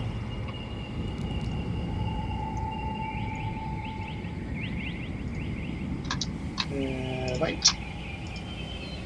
Advantage. Oh, natural 20 from Batcher again. Oh, come on. Well, what's going on here? So that's dead. Yeah, well, I mean, let's just to see what damage you do. Yeah, 21 damage. He's dead. He just goes poof. Boom. Batcher just bites it in half. And then he's going to tail this fella. Let's have a look. No advantage on this one. Oh, 3. Oh. Miss on that one. Oh, missed. Okay. Yeah, not so good with the tail. No. All right. Yeah, that'll be the end of his turn. Right. Coyote magic. Let's have a look. So if we get this one over here, they're going to attack Thatcher, and he's going to jump down from there and attack you. Actually, no. Give me an attack of opportunity, Gareth, as it runs straight past you towards Squeaks-a-Lot. Oh, yeah. That will be shocking grasp that I do. Go for it. Don't miss. 11 plus 8. 19. Oh, yeah, that is a hit. When you said 11, my heart sank there. And that's 2d8. Go on then. That's 4. 4? Yeah. Literally just enough to kill that. No. Oh, Mr. Squeaks-a-Lot is going to be immortal. You watch by the end of this thing, he'll be the only character still in it. I see him go past and I go, no you don't, and I grab him by the tail. It's gonna be the and then just yeah, pickle feet. Indestructible. Right, he gets. Although I want it to a guy like 4 times. Oh, that's not enough to hit Thatcher though. And then this guy. Oh, not enough. Damn. Actor, back to you. You're still pegging it. Yes, I am. This is boring now. I'm knackered. I'm gonna have to write just. You got 3 levels of exhaustion by the time you get there. No, so from where you are. I'm going to super. From where you are. Oh, wait a minute, I can do something from there. From where you are, yes. You can see there are human-sized, coyote-looking animals that are stood on their hind legs. Were-oats. Were-coyotes. Were-oats. Were-oats. And you can see they have torches that they're throwing in at their barn. They've smashed one of the windows open. Okay, so I'm going to no! And then what I will do is I will Fight fire with fire. That's exactly what I'm going to do, and I am going to fire puts out firebolt the barn. The whole barn. I've been paying attention to Gareth, and I've learned firebolt. And I'm just going to set fire to the barn. I did tell you just set fire to everything, didn't I? You can see there are at least 4 around this side of the barn. Oh, yes, I can. Okay. So I am going to aim for this one. Yep. I've got my 2, and I realise I can't. What's the range? 20. Fireball. Yeah, it's something like that. Oh, that's 120 foot. Oh, nice. It's always really long, but I haven't written that down actually. So if at 120 foot. Nice. I will. Crossbows It's that, yeah. So that's why we're going to go fire, and we're going to put. Let's just pick the microphone back up. Hang on. I can't reach that. Thank you, Dad. Microphone jumping off there. Thank you, Whiskey Dad. mics. She threw it again. I didn't throw it. Thank you, Dad. Just stay there for the rest of the. Let's get Dad to hold it like a interviewer. Let's take it out stuff. That's it. There you go. He's not going to go. There you go. No.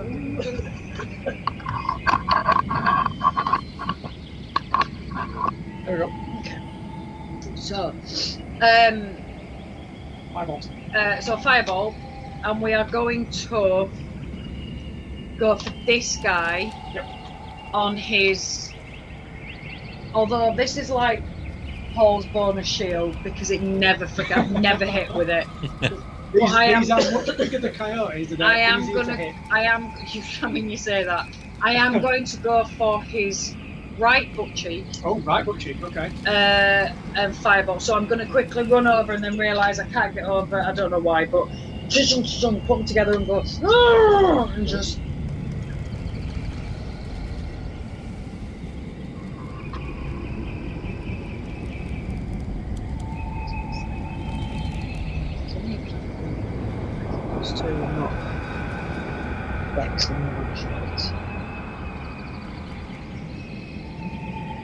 I'm not. Yeah, I think because it's fireball, I'm not proficient with it. So no, so I don't add much to it. I don't think. Oh, no, miss. What did you get? 2. Unfortunately, and then I only add a 2 to it. I miss every time. That's it. That's my whole move. So the end of your turn, Blaze did another 120 foot, which is enough to get outside the barn where Squeaks a lot. His butt is going to up against. And also, surely Blaze can squeak, can't she? As she kind of dive bombs down, doesn't have to be near me. Screeching the whole time, so you can hear her outside the barn. Yeah. But I knew me yelling or anything. You would never hear me yelling. No, but it's never advisable. It's not advisable anyway. But Blaze's squeak is like an alarm, isn't it? Yeah, exactly. So you've literally just heard Blaze outside the window doing a really weird bird impression. I mean, Patra Adira anyway. Yeah, and then I just go, it looks like she's found a mouse or something, and just completely ignore it. And I will move around here and then smack this one with. Super. Mega. Oh, shall I? Yeah, because attack of opportunity otherwise, isn't it? To move away from it. I've still got my move. It's okay. I've still got my. By all means, kill everything first. I don't mean come now. I just mean. Well, I mean, this is like mid-combat, so you've heard the screech outside. Yeah, you just know. You wouldn't just turn around and walk out. No, you wouldn't. You know that there's. I do, because I don't give a shit about these things. I mean, they're It's the squeaks a lot, I do. There's one of these animals left. Need to protect the squeaks a lot and at least one horse, so I can. There's 2 left, isn't there? No, there's only one Roth left there. Sorry, the animals that you're supposed to be protecting. Oh, one animal, sorry, yeah. And the 2 horses, the squeaks a lot. Right, okay, so I'll smack this geezer here. I've got advantage, Yeah. So, that's good, because that's a 9. And that's a 5. So, 9 plus 5, 14. 14 is indeed enough. Is it enough? Yeah, okay. And then that'll be 1d8. That's a good point, actually. Oh, shit. What? 1d8. Oh, so that's 2. 2 damage. 2 damage plus 6 radiant damage. Oh, yeah, that's better. Absolutely, you slice through the back of this one, and then the radiant damage explodes from the sword, and you just for a second, like a blinding flash, and then there's nothing left of the coyote. It just turned to ash. I didn't see these 2 horses here. I forgot to put them in there then. And then I'll chuck my shield at this. Yeah. As soon as I said riding horse, I thought, where's the riding horse? That's a 12 plus 3, 15, because obviously it's my bonus, so I'm obviously going to hit it. And then that's a 3 bludgeoning plus 4 force damage. Oh, yeah, absolutely. Enough to ricochet off the kind of sternum of that when you were at like a crack and all the wind comes out of it. And then it returns back over to you. You see the coyote just slump onto the floor.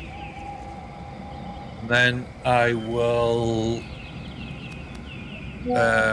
say to Sir Squeaks a lot, take care, I'll be back. let these things die first. And then I'm going to run out.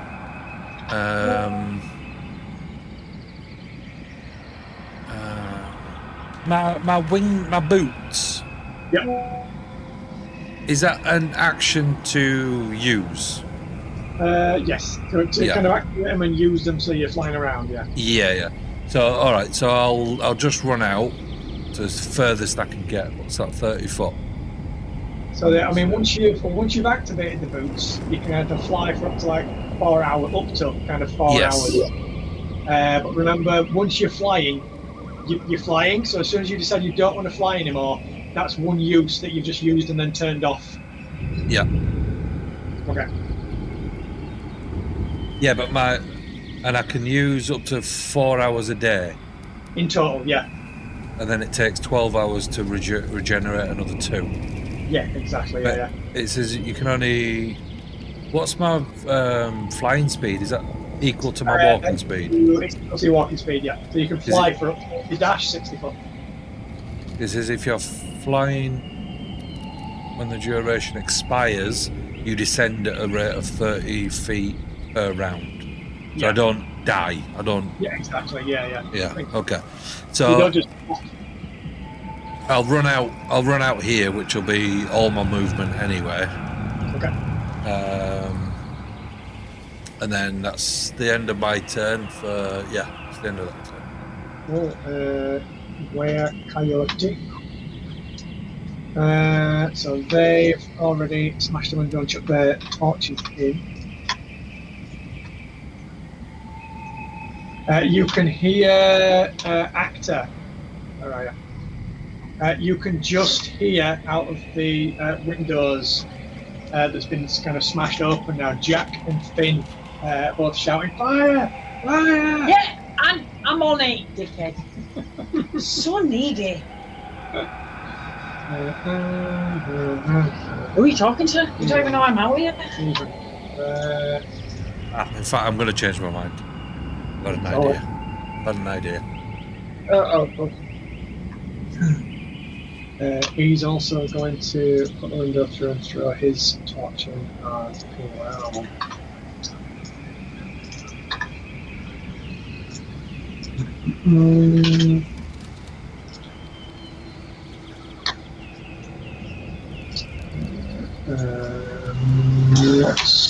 You're not being sneaky either, you were just like firing at them and like running. Yeah, that's 100%.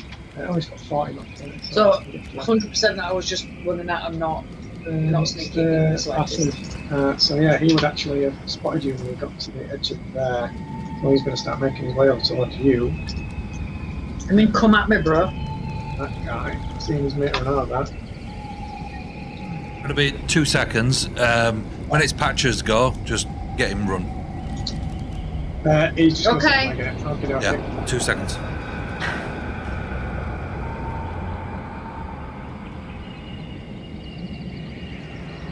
That. Mr. Coyote's time. He's also going to throw his torch in through window.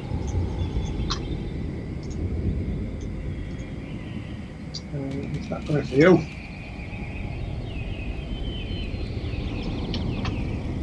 Top of the round, the last one.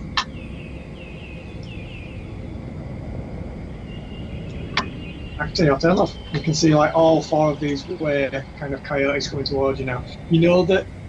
Actually, give me a quick history check. After you finish. I see him running towards me. Just start cracking everything. Do what? History check. Why would you leave all these fond fancies right in front of me? Look, it's not right. 17. You know, both from what you've discovered in the library and from what you've already heard from talking to people and shifters and things, weird animals don't exist in Eberron. That's what shifters are. There aren't animals that can change like this, and there are people that have, like, in the curse of lycanthropy, they don't change into the animals. They have like the features, don't they? Yeah. These weird animals don't exist in Eberron. So these look full on. This is a full-on human coyote. Werewolf. So I know they're not like Jack and Talon and yeah. that you've met. This is a full-on coyote the size of a man that's on its hind legs, throwing torches through, like smashing windows and things like that. Okay, so yeah, I am actually going to stand there as they're running towards me, and I am going to start stretching. So during their go, I was like stood there, and you know where you're doing just kind of arm goes, stretching the arm out, stretching the arm out, turn the neck, just turn the neck. Oh, let's bring it on. And then my staff, I kind of just have my staff, and then because it's happening. So we go towards this dude. I'm not stupid to go that way. I'm gonna go find the greenhouse. This way, and I am going to hit him. Did you hear me say I was going to hit him? Yeah, it's impressive. Because I am going to hit him. Allegedly. We're not using firebolt, so we stand a better chance. Put it that way.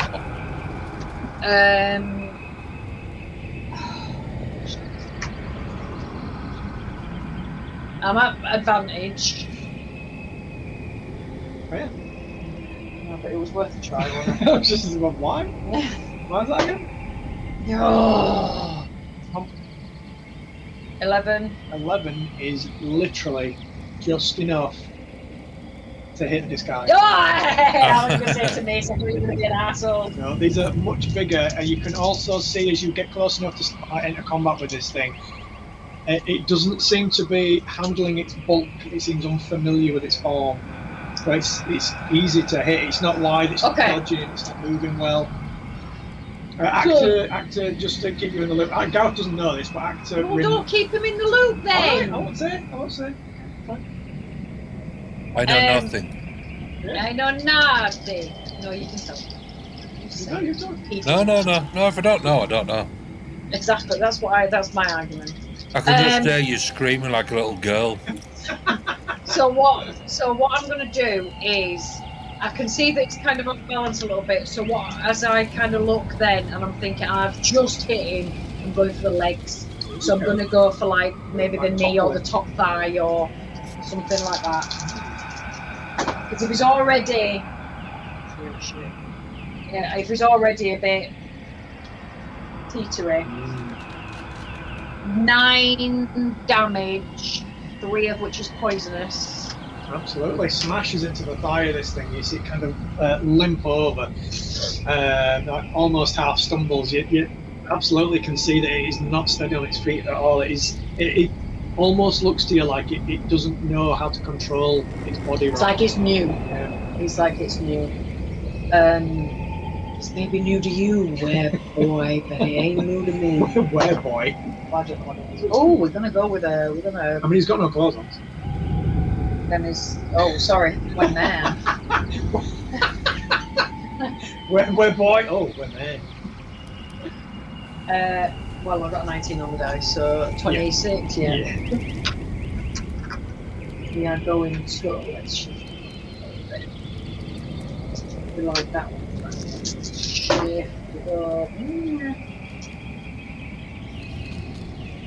12, 2 of which is poisonous. Yeah, absolutely. It does exactly as much damage as you'd expect it to. You see the poison kind of quickly spreading out through the puncture wound in its leg again. Leg, yeah. And you see it kind of almost stumble down onto all fours, where it almost looks more comfortable that way. But you see it trying to like right itself again and stand back up like it almost like it thinks it should be. And then I do, like with the battle twirl with in the fingers, and I go, just tell her that. And I like my men on their knees. That's how you stay, boy. Jack in the bag going, right, what? So never mind, Jack, you just keep putting out that fire. See, do you like my accent, Jack? And then what I'm going to do is I'm going to bonus bitch slap. Oh, okay. Because he's fallen. No, that'll work. 14. So I will, just as he kind of drops, you're saying he drops down, and then I'll be like, just to the face. Just to the face. We're gonna roll a 6. We get 9 damage. Oh, definitely. I'll say this guy looks what you would consider to be bloodied now. You can see that both of his legs look injured.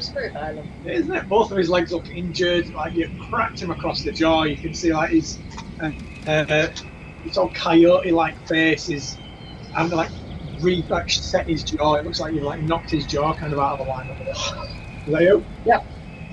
Gareth? Yeah. So, for speed-wise, I'm going to lay out a whistle and get Sir Squeaks-a-Lot to run out of the barn. And I'm going to jump on him. Of course you are. Charge!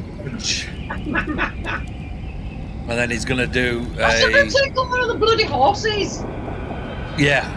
Running around and getting a bloody stick. I'm thinking, because flying is the same as that anyway, and I've got a bloody horse there, so it can do 60, plus I'm guessing, can it do 60 in dash as well? If you dash, you can 120, yeah. Yeah. So then I want to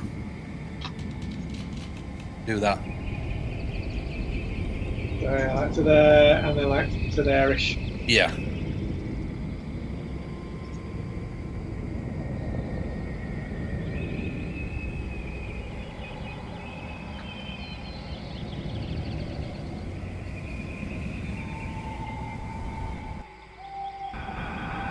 Then as I'm running around, oh, I can't see. It squeaks a lot. Oh, there we go.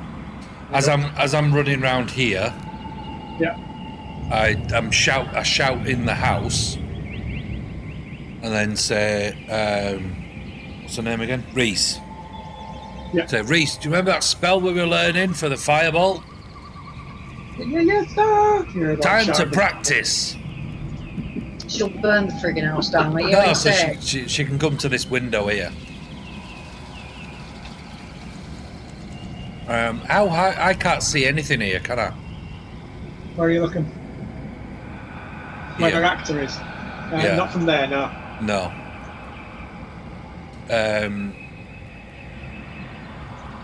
No. Then. No, but you can hear my war cries. Yeah, I'm just thinking, could I? She was a barbarian, she'd be raging. Theoretically.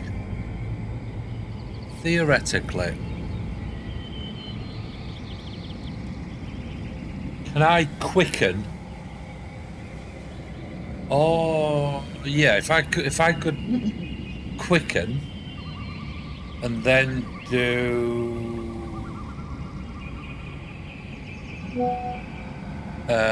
use my wings to then lift up, so then I could see over this thing, and then fireball that. How does that sound?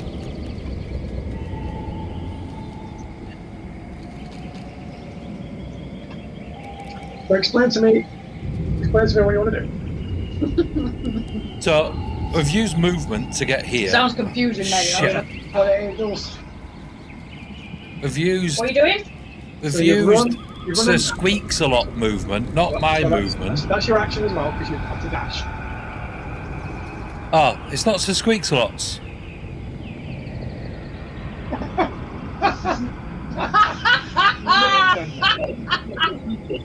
All of it. Yeah, you could send him out on his own. If you're on it, it's also if you're riding him, it's also classed as your movement. Okay.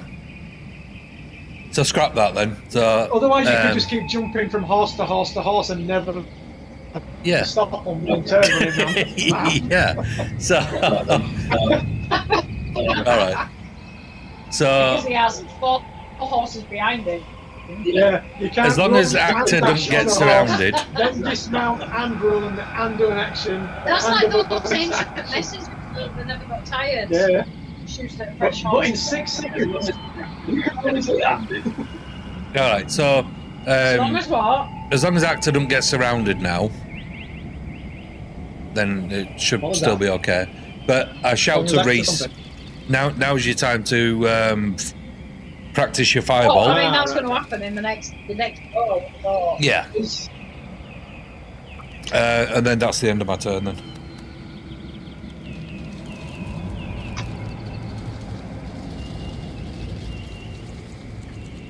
That's all I can do. Okay. Yeah. That's what I wanted to do, is run round, end of your then fly up in the air, and then fireball. You hear movement inside the house and running across floorboards, as you can hear haze. And hear what? Which you can do on your next turn. If you quicken the fireball. Yeah. You still have to use your action to start flying.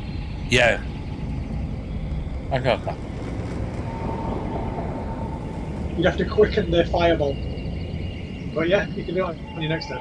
Oh, no, it's okay, because I can just run round so and do it. you can hear movement inside the house. You're running across the floorboard. And you can hear Hazel shouting at Reese to get away from the door. You can hear her starting to unlock the thing. Go. Oh, are you listening to what he's saying? Yeah. You hear us? Hello? Yeah, she's telling us not to do it. I don't think you can hear us. Hello? Who's talking? Who are you talking to? Oh, is there a delay? You? He's a bit behind. There you go, he's a bit behind. You hear me?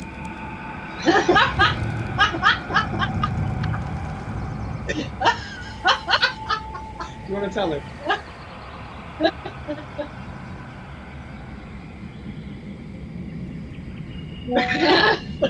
I mean, yeah.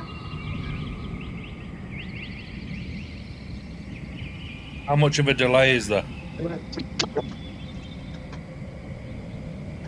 A lot.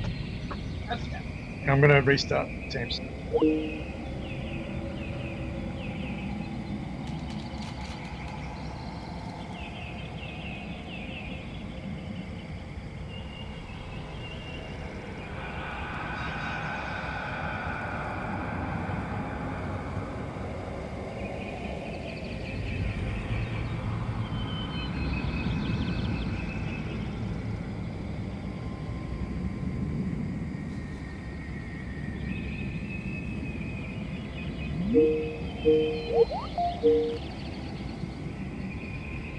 Hello? Hello? Hey, Hello. There we go. Yeah, we were solid 20 seconds between each other. Okay. Because we were honestly sat there. It wasn't like you were off, it was just like you were being so rude for a minute. It was like, hang on, Dave's explaining about the thing, and you're all just like, because what I was going to do is go around the bower. Like, what the hell? What's going on? Where did you? No, all I could hear was, I think there's a delay. Oh no. Hello. Yes. Oh.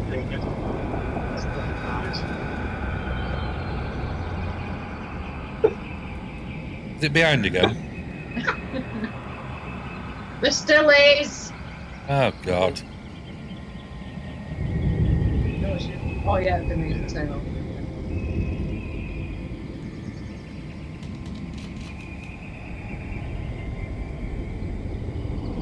Do a full Teams restart. Because then you don't say anything, and then suddenly you go, "Yep." Is it like the Doctor Who episode of Weeping Angels? Okay. We should have counted it. We should have done a test of. Right, we'll have to accept.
Nothing. And then about 20 seconds later, you went, yeah, because then we went, oh God, not again. There you go. Yeah, you're bang on time now. Yeah, because you were cutting out when you were speaking. It was like speaking for a bit and then cut. And then speak and then cut. Yeah, we couldn't figure it out though, because like I say, you were just Dave's just gone to Luke. Okay. We all of a sudden it was just like, are you even listening to what he's saying? Because you what you're going to do is go around the back, and then the sort of thought he's not listening, and then that's when we figured, oh wait, there's a delay. I think there might be a delay, and then you came back with, yeah, I heard this. It was like, all right, now we get it. So annoying. Then you go, yeah, that's the end of the transcript, unfortunately.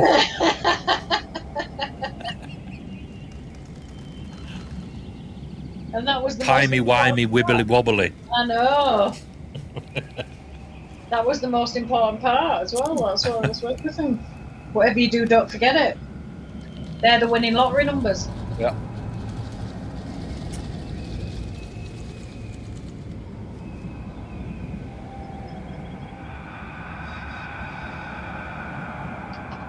Can't believe that horse's thing's movement's not mine. That is so funny. It can do its movements. Yeah, I'm just on its back. I mean, yeah. That's how it works, though, unfortunately. Next time. Unless you get surrounded. I mean, I will do. There's more than likely it's going to happen. Yeah. Because they've all got full movement. Yeah, we're back on now. It's back to thingy. I think as well. That's because I'm moving. I know, sometimes it's much faster. And that was the other reason, because we were sat here at just the team screen, and I went, is he calling us or are we calling him? And he went, oh, I don't know. So that's when David said to call. we'll both be no, sat you there normally going, call me, so I thought. See, I told you. Yeah. Right, we're back. But we are back now. Yeah. Two's back. Back again. Back again. So, end of Garster. Coyotes are up. We got to so Screech's lot movement is his own movements. Now I take my movements. No.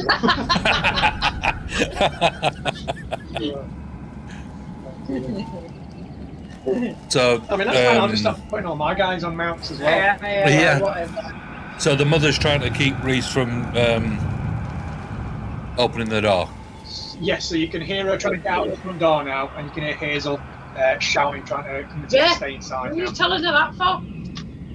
Where Coyote is now going to run up to Act 4, give her a bonky bonk on the head with his great big claws. Grr. Rude. I mean, hey, he's a big guy. I'm going to use my new weapon, which is rolled up newspaper. Dirty 20.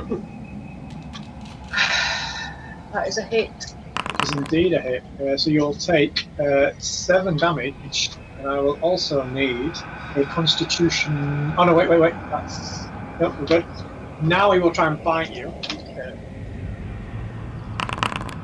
12 is a miss. 12 is a miss. Next, Coyote.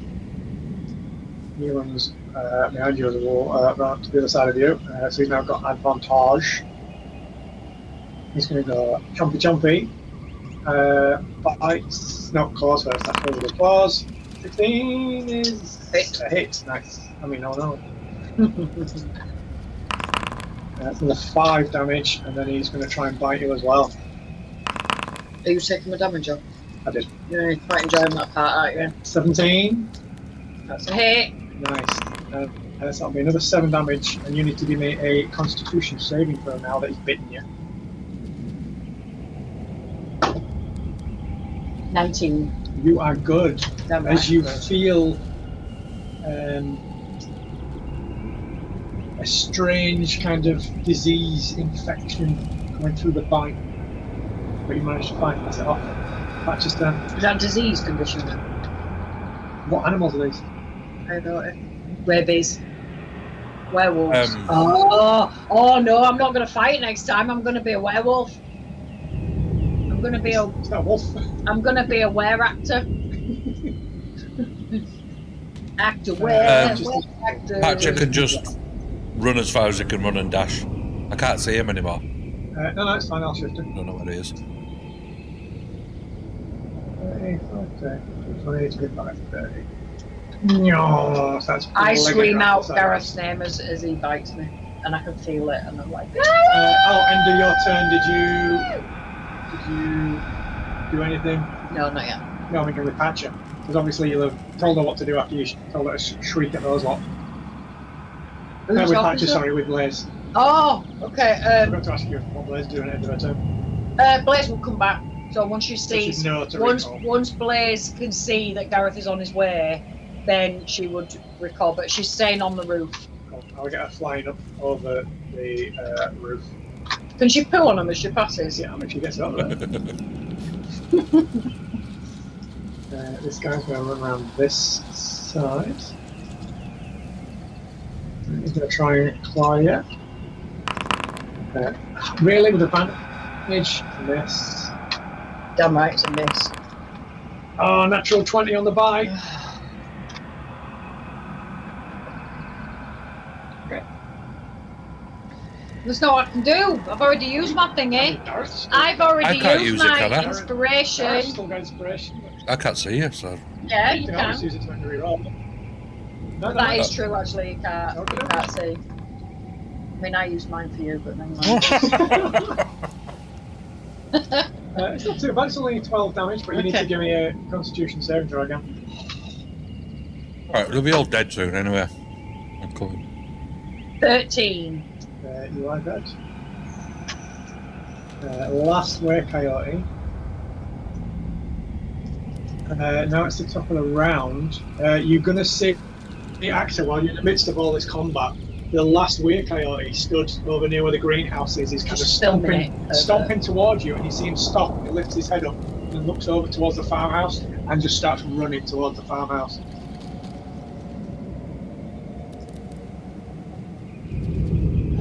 Little girl's gone outside, hasn't she? You sacrificed the little girl. Actor's turn. Alright. Patcher's there. Well, I haven't really got a choice. I will go for this guy. This guy. Yeah. It's alright. I know you've got a million of 5 things to do.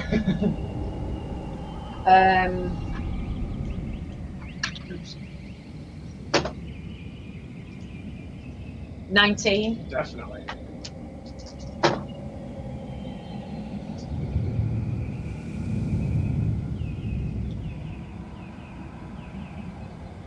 $17, 4 of which is poisonous. Any key points so far on the kryptonite? Morve. Oh, that's a good point. Yeah, I can.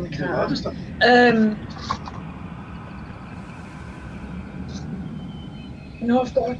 That's very blows. I thought you had stunning strike. You got all this stuff that you could do like 80 odd damage last time. No, that's when I crit. Crit again then. The key ability. Yeah. Oh, sorry. What was I thinking? Oh, stunning. I think you meant to do hit another creature with them. Oh, yeah. Sorry. So I will. Thank you. And you got that thing that you can trip them up. I will spend a key point. Yeah, but that's it when I use flurry of blows. I will spend a key point to do stunning strike on the one that I've just hit.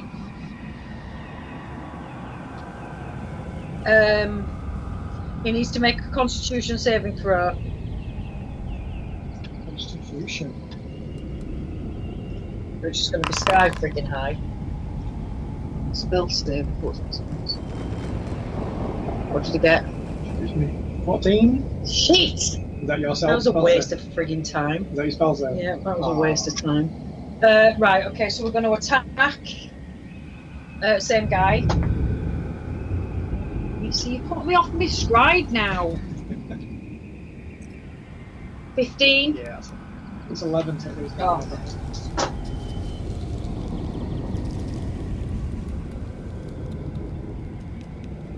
16, 2 of which is poisonous. Oh, nice. This guy also looks quite badly injured with that second strike. Okay. You can see he's struggling to keep his composure now.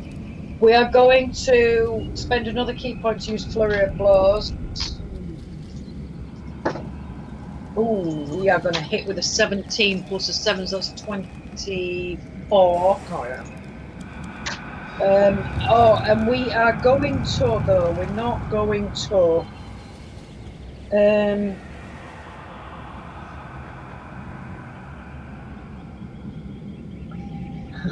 Go on. Oh,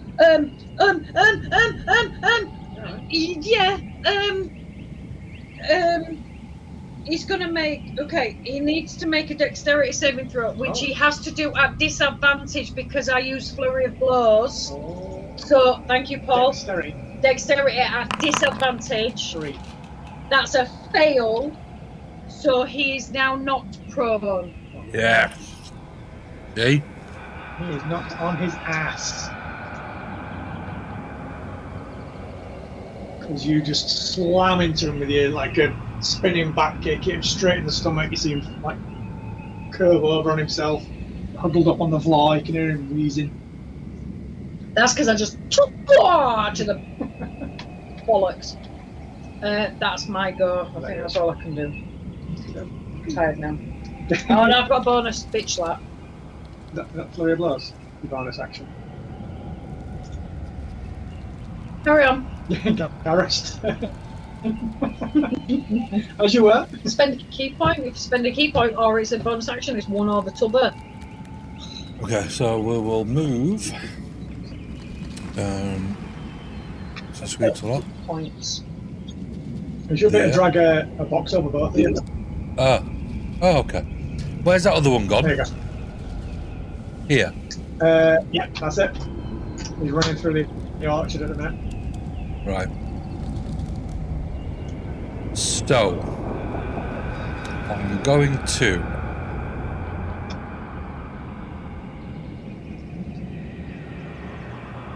Yep, that'll do. I will now jump in the air.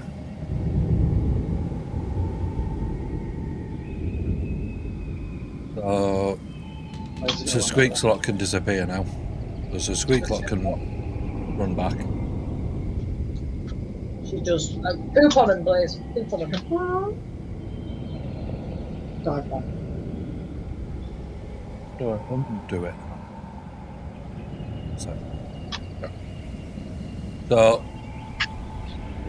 So Squeak Slot can escape deselect as well. Can piss off. I'll raise in the air. I'll use my flying boots. Yep. And then I'm going to maybe, I don't know. How high can these guys jump? Do I know? No idea. 20 foot. Let's go 20 foot. And then I shall twin fireball. Bolt. Oh. I can't twin a fireball, unfortunately. First one's going for this geezer here.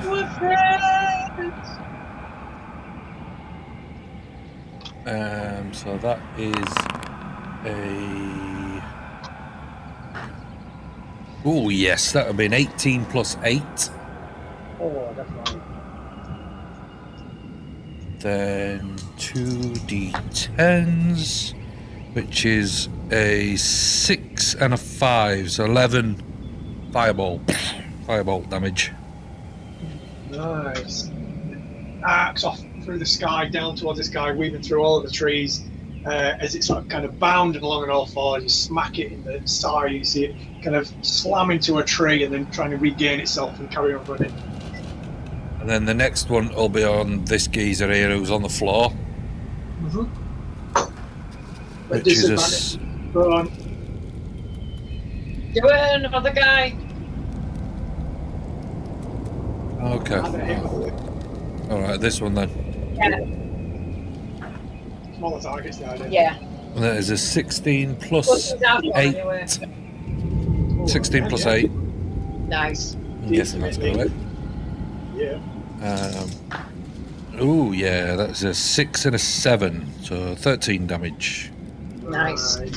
Absolutely. That guy looks very badly wounded as you see him kind of trying to pat himself down, that some of his fur all up his side kind of united.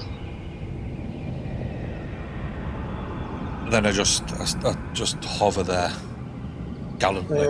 You've got 10 foot of movement left. No, I'll stay where I am, just hover. Put the last one. There you go.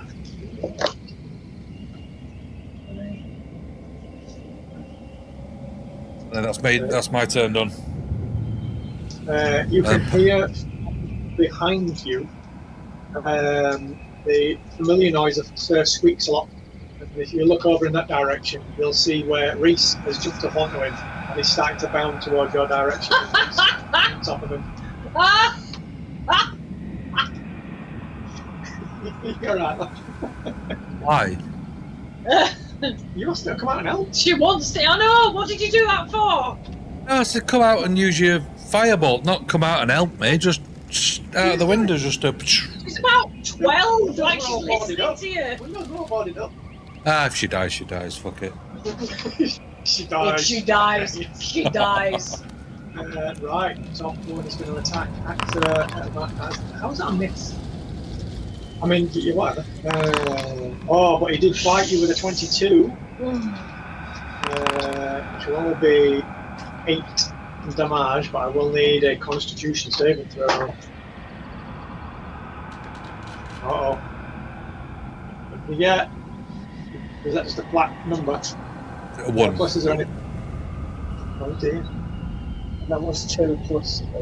2 plus a 1, that is indeed 3. Because which is the new high number. It's new numbers in this game, which is like a... We're doing yeah, opposites, yeah. One is a crit roll and one is a 20 is an epic fail. Yep. No, just put it down there. I'll put it in there.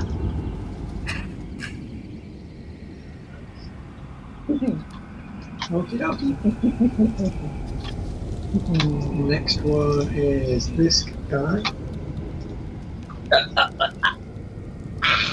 He's going to spend half his movement getting up. He's now not going to touch me because I'm one of the family. And you will get an opportunity attack as he gets damn right walking away. I won't bitch slap him. I won't. See, I can't now. He's my friend. I'm part of the family. That's a fail.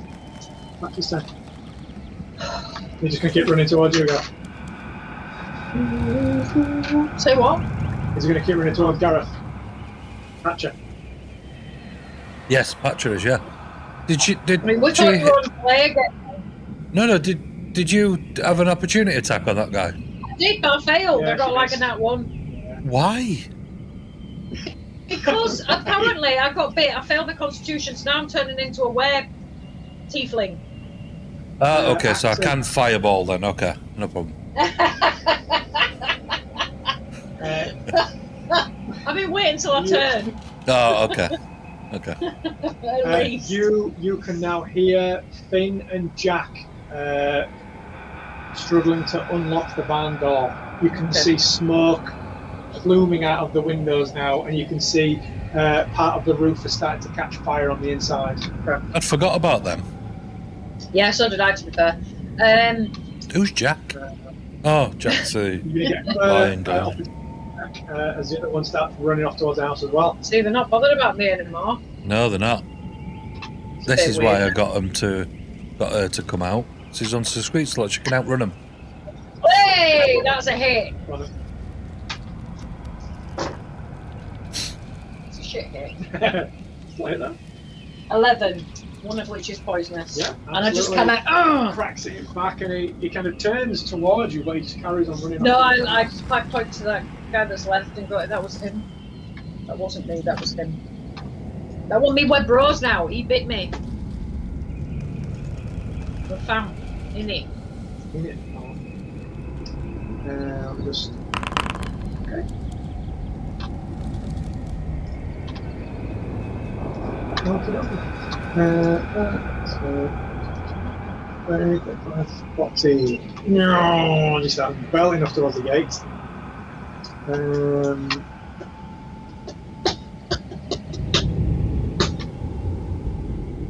Actor, back to you. Love. Yo! Oh god, who's doing a circle? Not me. I will. The mate. What's the thing that? Boom, boom, boom, boom, boom, boom, boom, boom, boom. What does that mean? He's blooded. Means he's less than half hit points. Oh, okay. He looks very badly wounded. So do I, love. Oh. 12. Yeah. To hit. Yeah, no. I forgot you said 11. I was like, oh, I rolled so badly. I did just think that I rolled a 3 on the 6, but I didn't think it was an 8 for a split second. But it's a 6-sided dice, so that's quite impressive. So I'm taking it as an 8. That is an 8 though. 4. No wait, this is what I did last time. 14. 14. 4 of which is poison damage. That is indeed enough for you to strike this monster dead. And then I will. Do you know what? I'm going to run over to this door. Oops. Oh, yeah, mirror. I'm going to run over to this door and try to hit the door from this end to try and open it. Absolutely. To the lock. I'll let you use your what's left, kind of do it, just attack the lock. Yeah. Well, that will be a 10. Yeah, it's going to take the lock. Okay. Yeah, so just, and then just smash the lock. You can see blazing fire on the inside now. No, please get out of the fire! And I'll say get out, and then I don't know what I'm leaving them in charge, and then I will run back. So what was that? 5, 10, 15, 20, 25, 30, 35, 40, 45, about there. Are you happy with that for like a run there, run back? 45, is that alright with you? Yeah. And then that's me done. Gareth, back to you. So you're just seeing actor, basically they just ignored it and run off after you saw her get bit. Kind of, just for a moment it kind of afflicted her with something. And I feel fine. She killed one, ran over and smashed the barn door open, and you saw loads of smoke immediately kind of billow out. There's loads of flames now looking at the doorway. I did run over on all fours, but it's fine. She's now panting like a dog because she's really tired. Unrelated. And you can see what's left of these weird guys is now all running towards the house. This wall that's here. Oops, sorry. Yeah. The wrong thing here. How do I get rid of that?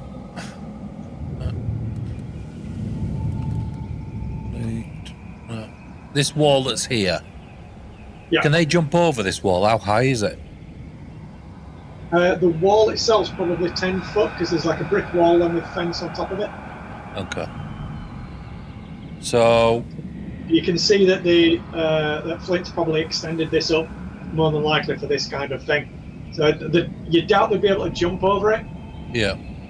But there might be a climb over it. I was just about to say, I bet they can climb over it. Same stuff. Yeah, but it'll take them a while.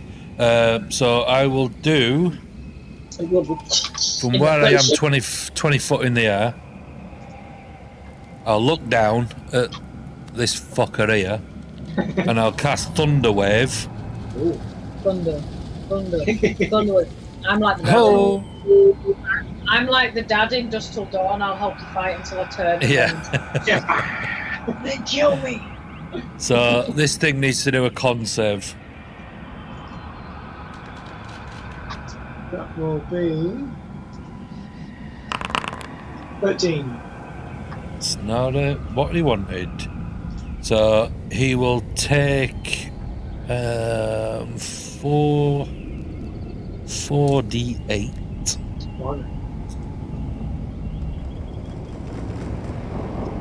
Which butch? Ooh. Which butch? Is it the same one you in? Left, isn't it? You got a Very ill. Yeah. Mix up.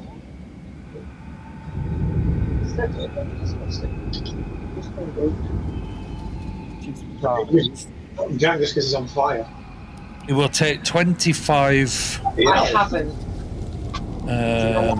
thunder damage. Because he's hot. Fair enough, he's dead, he'll be cold.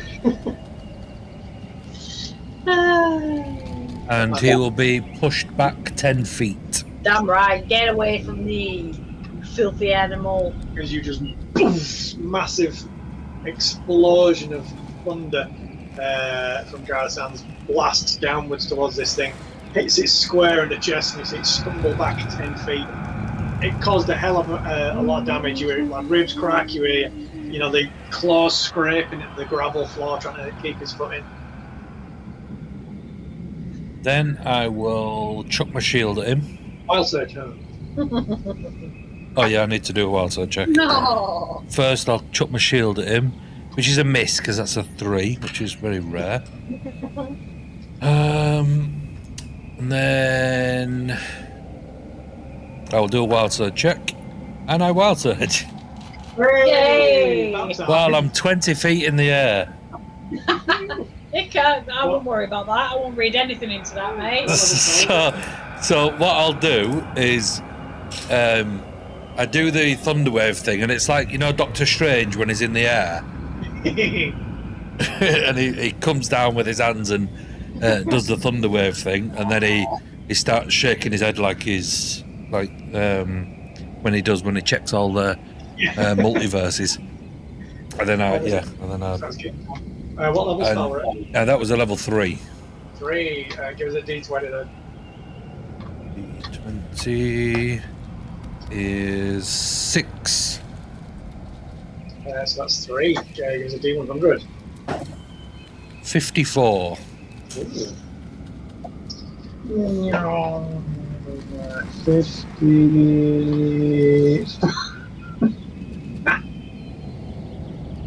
Is that into a plant pot? No, but you scared I'm of immune heights? to every werewolf damage. Describe how you scared. look right now. You're scared of heights. Describe how you look right now. Huh? Describe how Gareth looks right now. How I look? I look like Doctor Strange. Let's see. What are you wearing? Have you got your top hat on? You got all the? Yeah, I've got all the garb. You suddenly find that you've got loads of eyelashes in your eyes. It's like you keep blinking loads, and if you kind of swat up at your face, you can't feel your eyebrows anymore. Your eyes feel weird. You don't have eyelashes anymore. You're completely hairless. Complete opposite of these things that I'm attacking. You are completely hairless, and it is permanent. What? No. Oh no! You're gonna get dust in your eyes and everything. We're gonna have to buy you goggles. Worse than that. He's got goggles. He's got 0 eye protection apart from his eyelids. Apart from his eyes, he hasn't got eyelids though. He's got eyelashes. He's got no eyelashes. Oh, eyelids. Yeah, sorry. Give us an Arcana check. Oh, Paul, you had such nice hair before. All gone. 7. Plus Avatar 3, change. 10. There are magics which can remove things like this, but you don't know what. I mean, we've got bigger fish to fry. Yeah, but like right at that I would instant, imagine. like what the? I would imagine grow hair. We will. When we're done, we'll shave these guys and stick it on you for now. But let's just crack on with these guys. Hold on. Do you know what's ironic, Paul? I'm about to grow some hair in a bit. Yeah. There we go. There we go. What? You've done a bald one on you. Of course, yes. Of course. I'm gonna have to update the talk. There it is. Oh, you still look cool. I know. I look like what's his face? That No, baddie. you've got eyebrows. Oh, you need to get rid of the You need eyebrows. to get rid of the eyebrows. I'll Photoshop the eyebrows out. That's And the eyelashes. That's what you're stuck on with the werewolf hair that's around. Yeah. I'll do that. It's really cute. I'll use Sir Squeaks-a-Lot's hair. And glue it on. Like I said, we've got 3 were-coyotes here. We've not shot any movement? No. No, stay where I am. He suddenly goes, it's freaking freezing though, I'll tell you that now. It's cold all of a sudden. Okay. Patches up. Yep, Patcher will run. Oops. Patcher's running away from me, he has no idea who you are. And attack this fella. He'll bite this fella. That is just enough to hit him. Oof, yep, no. 7 damage on that guy. Tail. Well, Tail attack. 19. Yes, come on, Patcher. Wow. And does Patcher recognise me? Patcher still knows who you are. Okay. Plus, this guy's going to have to do is strength. I need to remember now. By his strength saving throw for this guy. He's good, and then he needs to do a constitution saving throw. Oh, he fails. So he is now stunned as well. Yes. As Patcher electrocutes and bites this huge were-coyote creature. So can Patcher move back a little bit now? Yeah, you can't. Yeah. You can't respond. Okay. The bite stuff is not poison, is it? It's a condition. It's a disease thing. It's basically a... It's not poison, is my question. It's not poison. It's like a magical infection. Yeah, that's fine. You know what it is. It's like cancer. Yeah, but I was just thinking it wasn't a poison. It's without saying what it is, because it kind of tells you how to get rid of it. Okay. It's a curse. Yeah. Is what it is. Yeah, it's like a magical curse that gets spread when they bite. Yeah.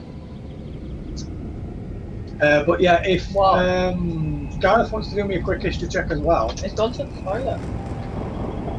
Who was?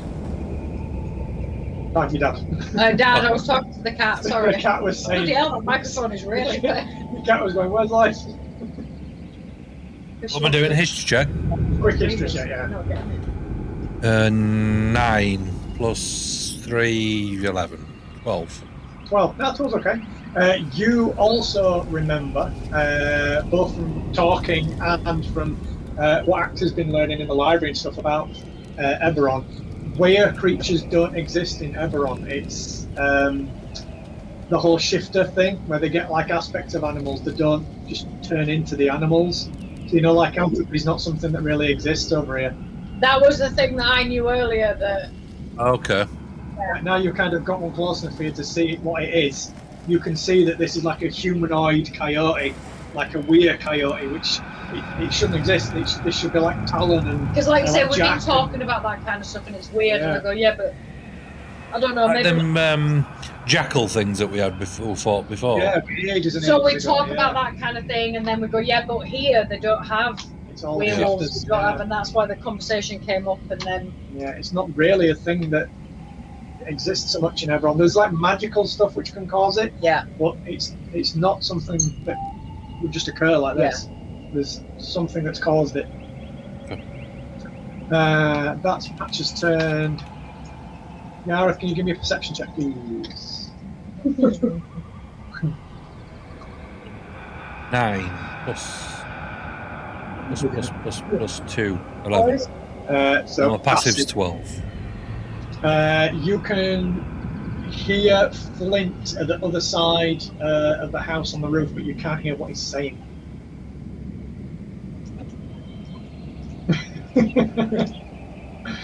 That's my cousin. This guy had his turn. That's cousin Frank. 40. Top of the round is that guy who's now. What the hell happened to your hair? This is his check. This is done. What the hell, man? What the hell? Actually, on the end of Gareth's turn. Oh, where's the other guy gone? Go on. Mr. Squeaks gets to the gate with Reese on, and you hear her shouting towards Gareth, going, I'm here, Mr. Climber Play! Let me at him! It's actually done. Where did that other werewolf? They've all run off to the east. To the east. Just Lord of the Rings. They're all over here. They'll be dead on the next turn anyway. No. And I'm hovering above, going, Actor, stay where you are. Oh, okay. No. That's not 70. 20, 25, 30, 35, 40, 45. We'll get you into melee with that guy, that's it. Melee with that guy? This guy, yeah. No, this guy. Oh, that guy. That guy there. Oh, well, see, the ruler's wrong then, because that says 60. Yeah, from the edge of the square that you're at, 45 will get you to But I know I'm not moving. which is the square where it, like, diagonal opposite where it is. I want off this now. So you need to select here. Select the top. From ruler. Select. That one. Yeah. There you go. There we go. I am going to do nothing. Finn and Jack are still on fire. Oh, yeah. Help them. In that case, I will Fire. I will run back over here and help them. Where are they? Like in the barn. I told them to get out of the barn, you knobhead, it's on fire! See what's going on in there. Look at all of these massive ore rocks panicking inside the barn that's currently on fire. I'm not close to... Oh, just...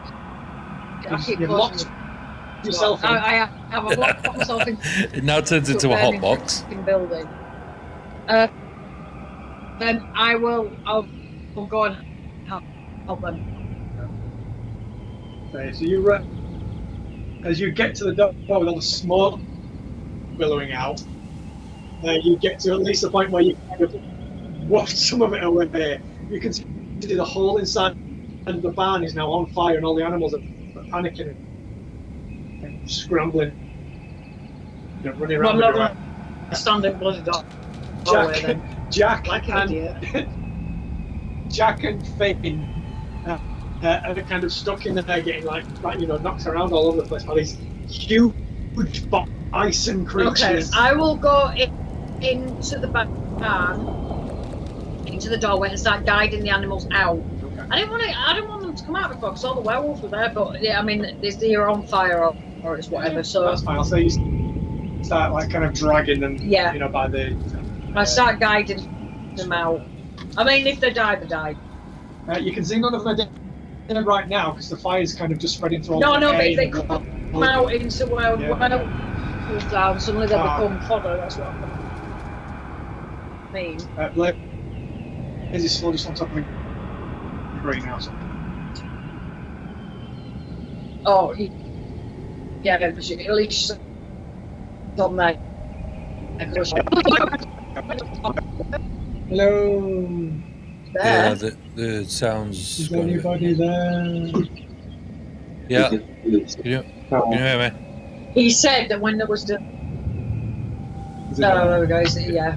It went all He said like before the sound start. on his aircraft. Is this without the VPN as well? Yeah. Oh, the.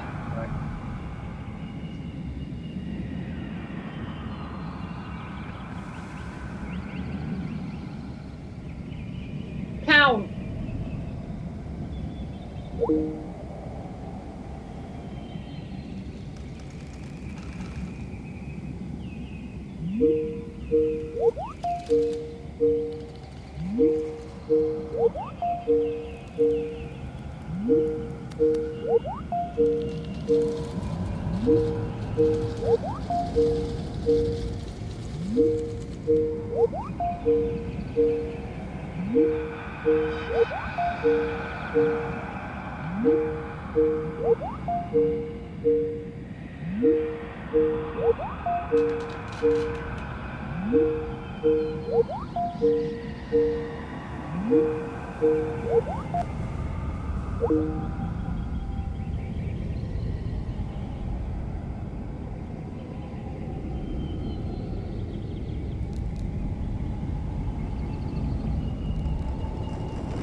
Hello. Hello. Hello.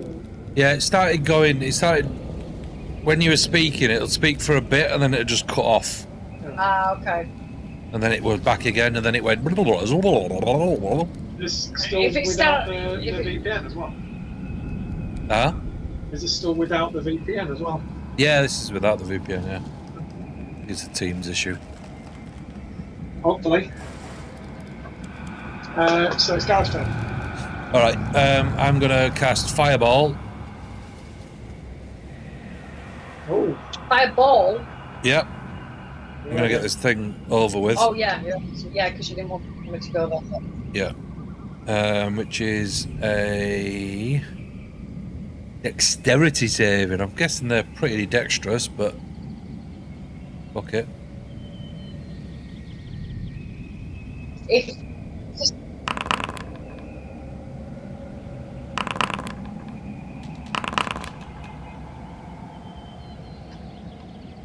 If the sound starts going weird, just give us a heads up. Yeah.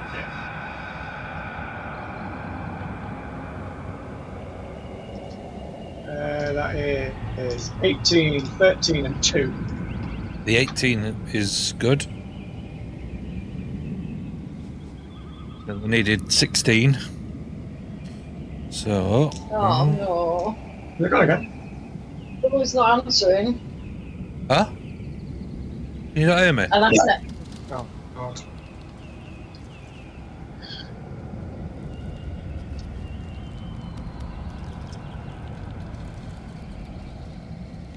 There's an internet issue. Let me try with a VPN.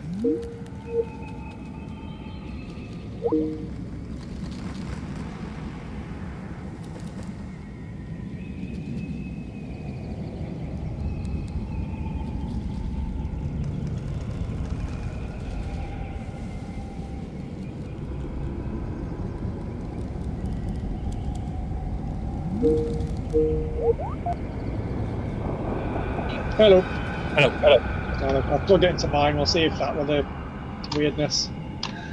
Okay. So yeah. I can hear myself. Sorry. No, I've stuck my VPN on as well just to see. God, now we don't know. All right, I'll take my VPN off then.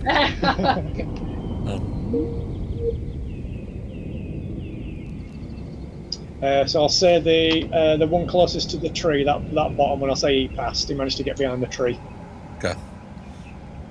So that is 1, 2, 3, 4, 5, 6, 7, 8. Big roll. Ooh, that's nice. What's that? No, they're 11s. That's an 11. 2 ones together is an 11. So funny. 18. That's the 6. That's 22. Nice. 22 fire damage. Fireball. An 11 to the guy that got behind. One you see is instantly incinerated. One managed to get behind the tree, so the tree takes the brunt of the fireball, and you see the top one takes a lot of damage. You know, like that when she has that dream in Terminator and she's at the fence. And then... Yeah. Oh, but you know the worst part? It smells of burnt hair. It's Ugh. And I don't wild surge. Yay! And then as a wild surge, the next wild surge that you get is going to be get my hair back. And then I will chuck my shield.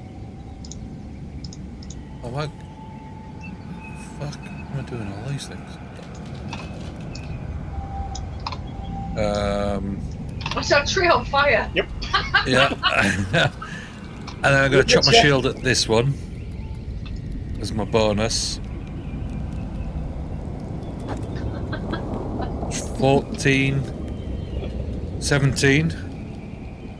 Yep, definitely. Yeah.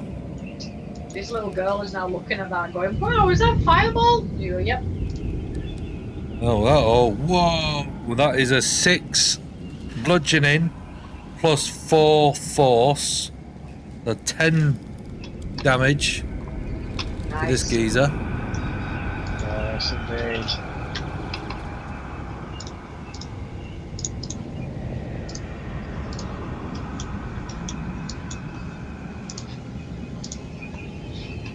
Smashes into that guy. Then is he going to take more fire damage because he's in fire now? The guy that's next to the tree, if he doesn't get away from the tree on the next turn, he will, yeah, because the branches will start falling down. Yeah. And then I shoot, I shout at Reese, and I say, "This is probably a little bit too strong for you. Get out of here. Get back." Okay. Did you just hit someone with your shield as a bonus attack? Yeah. Yay! Yeah. And max damage. Yeah. Nice. That's it now for the rest of the everything. You know what? So long as you'll take that though. Ain't happening again. What would have topped that off is if I wild surged again. And then the actual wild surge was I grow all my hair back. Hell yeah, it comes back. Oh dear. And then you fell in the fire and it all burned off. Yeah. And then that's the end of my turn. End of your turn, you see, so Squeakslot kind of moves over to the other side of the gate as Reese hops off, and she's kind of standing underneath you, shouting upwards, pleading to let her through the gate, basically, so she can start joining in, and you can see like a tiny little ball of fire in her hand that she's like juggling between her hands. The gate's open, so she could... Yeah, but you told her to be back, and she doesn't, she's not. Alright, I shout down, look, fire through the gate then, but don't get involved. She's going to try and cast Firebolt. Yes, go girl. If she gets a natural 20, I'm going to kill her myself. I'm going to get past Patcher, she'll be fine. That's a hit. Yes, come on! Nice. She'll only do 3 damage, but you know what? That is enough to severely hurt a normal person. Yeah. Like, severely burn them. As you see, like, juggling this little fireball between her, and then she, like, proper softball throws it, you know, woof, straight through the gate. You see, like, it fly over Patcher's head, cracks the weir kite over on the right in the side of the face, and you see all of the fur just gets kind of burnt away, and you hear it as it kind of gets knocked over to the side, already burnt from the fireball. It gets even more kind of torched up the side of the face as well. Right, next is the guy who's under the tree, so he's going to run over towards the wall. He's going to start scaling the wall. Patches up. Right. So... who's next? This one. Shall I do this? No. Right. Let's finish this guy off. How shall I finish this guy off? Right, Patcher's gonna... Patcher can't reach that guy, he's 10 foot up. Well, I mean, Patcher could start climbing. He's got... No, it's okay. Patcher can go over here then, and then attack this guy. Okay. So this guy's next, isn't it? Yeah. That is a miss. You got the tail as well, I'm guessing? Yeah, tail, yeah. Oh, tail's a natural 1. Oh, bad boy, Patcher, bad boy. Your... whereabouts is Actor? She's all the way over there. Give me another perception check, Gareth. 15 plus 2.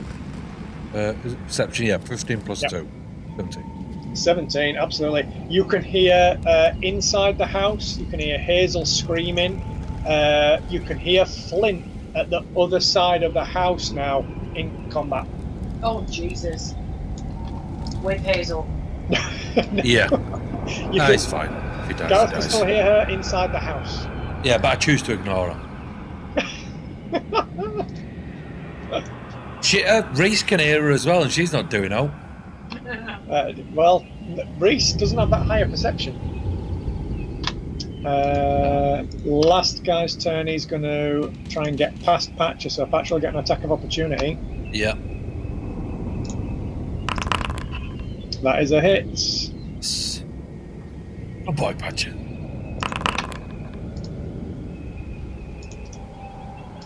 Nice. We should maybe try leave one of these guys alive. Then he needs a strength saving throw. Oh, he fails, so he doesn't keep running because he's now grappled by Patcher. Yes. Good boy, Patcher. Yeah, as he tries to kind of run away, Patcher just leaps onto him from behind and wraps all his little spider legs around him. That guy's turn. Actor, back to Olaf. I will carry on helping out in the barn. Cool. I'll say, because you're using your whole action and movement, you get Jack out. You can see he's quite badly burned, but you can see that he was trying to shield Finn while he was in there. So he kind of comes outside. Shut up. They both kind of collapse outside, coughing from all the smoke inhalation. You got the animals now? If you want to spend all of your turn, I'll say, you managed to get... Yeah, well, at least we'll leave the door open. Yeah, you managed to get all the animals I can't leave them in there to live. out of the barn. They can go eat the crops. And that dead werewolf. That dead were-coyote. Cool. Gareth's turn. Alright, I shall move forward a little bit. 20 foot in the air still. Yep, and I will twin firebolt. Oh. Fancy. On this geezer and obviously this geezer. So that will be... Oh, that's 12 plus 8, dirty 20. Oh, yeah. Definitely. And then I'll roll for the other one as well. Oh, that's a 14 plus 8, yep. Yep, hit them both. Hit them both. Hit them both then. That is a 2d10. That's a 5, 6 on one of them. Do I get advantage on one because he's grappled now? No, it just means he can't move. Oh, okay. So which one's the worst one? The top one's the worst one. Alright, 6 on that fella. Gets incinerated. You see Patcher kind of roll backwards off of what's left of the little ashen corpse. And then 15 on this one. Oh, absolutely. You see it fall backwards off the wall as you burn a huge hole in its side. Not even any air left in its lungs to make any noise. It just collapses. And then as I do it, I just go, Reese, this is what you can do eventually with Fireball. And you can see her kind of peeking through the gate, cheering. I just hold both arms out and then... You've got a load of movement left. Huh? You've got a load of movement left. Yeah, I know. And then I'm going to... can I drop back onto... Yeah. Thingy? Yeah, so I'll drop... Thingy? Squeaky. Squeaks a lot. Can I grab Reese and get her to jump on as well? Yeah, I'll say you managed to you instruct her to jump onto Sir Squeaks a lot. Yeah. And then how far can I go? 5,000 feet, wasn't it? How much have you moved already? About like 20 I dropped 20 foot. I dropped 20 foot and went forward maybe 5 feet. So I'll give you another 20-ish. So that gives you at least the benefit of getting on him. Yeah. So you get you kind of up here-ish. Yeah, okay. You can hear combat around the back of the house now. Around the back, you mean here or here? Round here. Yeah. Here, okay. Yeah. Fine. Thatcher's turn. Thatcher can follow me. And he can dash as well, if probably. I can't see him. 25, 30. Can he... Dashing as well. That's his dash as well? Yeah, that's 60 altogether. Yeah, no problem. Right, that's that guy and that guy. You hear a roar around the back. You hear a thud, and then you hear Hazel scream. Axe's turn. So they're dead. I make sure that Jack and Stingy are okay. I just tell them to stay there. Okay. And then I run and dash. You're gonna leg it. Yeah.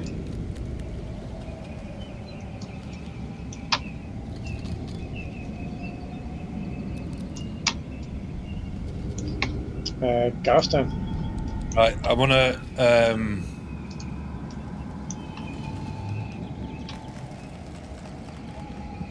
jump off of the squeaks a lot. Yep.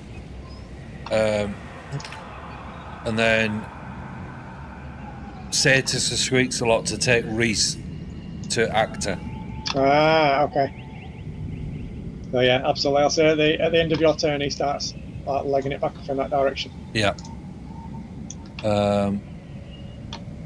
As you get round the corner and you turn back around, you see Flint dead on the floor with two massive coyote-like humanoids with flames bursting out of their eyes, and like each of their hands are wreathed in flame. Be right.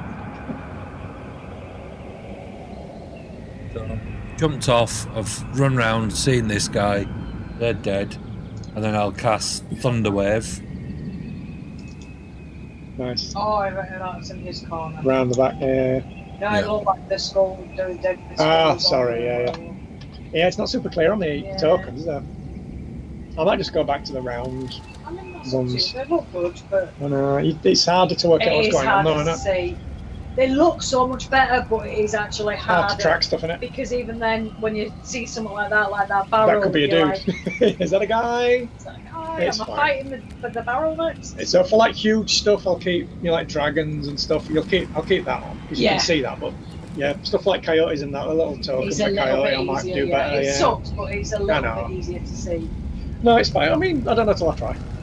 No, I mean they look amazing. They look so good. I think because it's top down as well, which is a bit more... Yeah, it makes it a bit... It's harder, yeah. More visually on the eye. Yeah. So they need to do a con saving throw. Cool beans.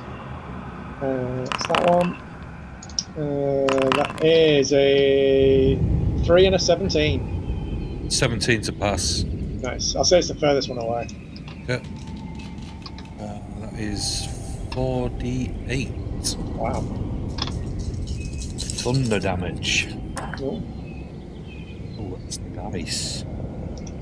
That is really nice. That's a 7, 7, 8, and a 6. Ooh. So 14, 28. Wow. And then the one that succeeded is half. And the one that failed is pushed 10 feet away. Also. Cool. It gets blown kind of over Flint's body. You can see it, had its hands down to kind of incinerate him, but it gets blown straight over him and lands at the other side next to the other huge coyote creature. And as I do it, I go, Thus Roda! The thingy of Street Fighter. And then I maybe Wild Surge. Maybe. I got 4. It's now a 3. Oh dear. Oof, that was close. Back to Patcher then. I did want to wild surge because it makes it a bit more fun. It does, all out and stuff like that. Right, Patcher can run, attack. Okay. This fella. Bitey. That is a hit. Oh, 13 damage off that guy. Whip the tail. Needs to do a strength saving throw. Oh, it's a fail. He's grappled. Oh, yes. And then tail as well? Yeah, tail as well, yeah.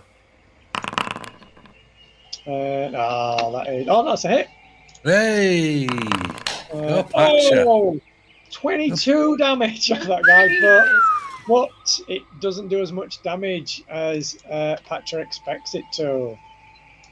You can see Patcher looks kind of confused about how much damage it does to it. Was that electric damage? Lightning? Yeah. Well, electric and where are we? Bludgeoning. Sorry, piercing. It's piercing damage, but you know none of Patcher's attacks are magical. The werewolves, you have to have silvered or magical weapons to hurt them. Yeah. They're immune to normal weapons, you can't hurt them. But he does have to do a Constitution saving throw now as well. Oh, 20, he's good. He's not stunned. Right, it's the top one's turn. He's grappled. He's currently grappled, so he can't move until he tries to get out of the grapple, which is going to, not good new, he's going to attack Patcher instead. Yeah. Well, I mean, if he kills Patcher, then he's not grappled anymore. He's not going to kill Patcher. You know, that is a very good point, though, because you're kind of, how far away are you? Far enough. 25 foot. That is excellent. As you see, the coyote kind of, as it kind of grappled with Patcher, opens its mouth like unnaturally wide, and you see it close its eyes and all the flames go out, and then a light in the back of its throat gets brighter and brighter until flames just gout out of its mouth in a massive line in front of it. So I'm going to need Patcher and Gareth to both give me dexterity saving throws as flames come out of this coyote's gob. 8 plus 2, 10. That is a fail. Patcher, I'm going to get him up. Dexterity. Patcher's good. But Gareth will take 21 fire damage. Patcher only takes 10. Flamethrower. As a flamethrower comes out of this thing's mouth, but you see it takes a lot of energy out of it to do it. You don't think it's going to be able to do it again, immediately, kind of thing. The other one. Next one is that one.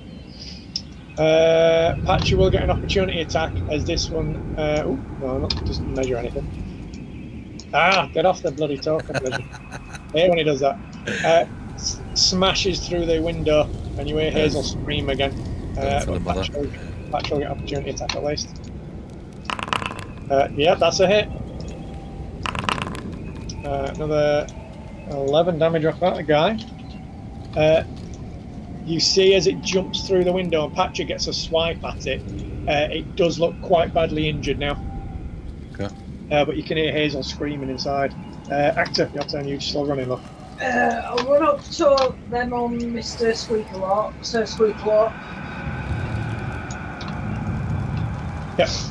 And then I will point out to where Jack and Finn are. Is it Finn? Yeah. The boy, and just say, you need to go over and help Jack. And your brother. And your brother, but Jack is hurt, so I need to. But it was just what I mean is he was protecting Finn, though, wasn't he? Yeah, no, that's fine. Yeah, So you need to go over there and protect the boys because they're useless. And I'm going to look at because I'm going to imagine there's quite a bit of disappointment or fear or something in the face when she wants to get in on something, it. It's just like I need you to do this, and then I'm going to dash up. Okay. Is there another way in this house? There's a few different ways in here. Actually, there's that side door, isn't there? Yeah, There's the kitchen. That's the door that I thought Reese was going to come out of when she came out of the boat. Go in that side. There's a door there in the back of the kitchen. Can I get in? Oh my god. Let's have a look. Be barricaded, won't it? If you dash, you can get into the kitchen. Yeah, I'll get into the kitchen, please. I'm almost guessing I don't really know what's going on, but I'm just... So right now you can see some giant, like demonic coyote creature with flaming eyes and stuff. But what I mean is I've just suddenly run into the house for no reason whatsoever. I suppose you could hear her screaming, can't you? Exactly. You can hear Hazel. Yeah, you can hear Hazel. I can hear.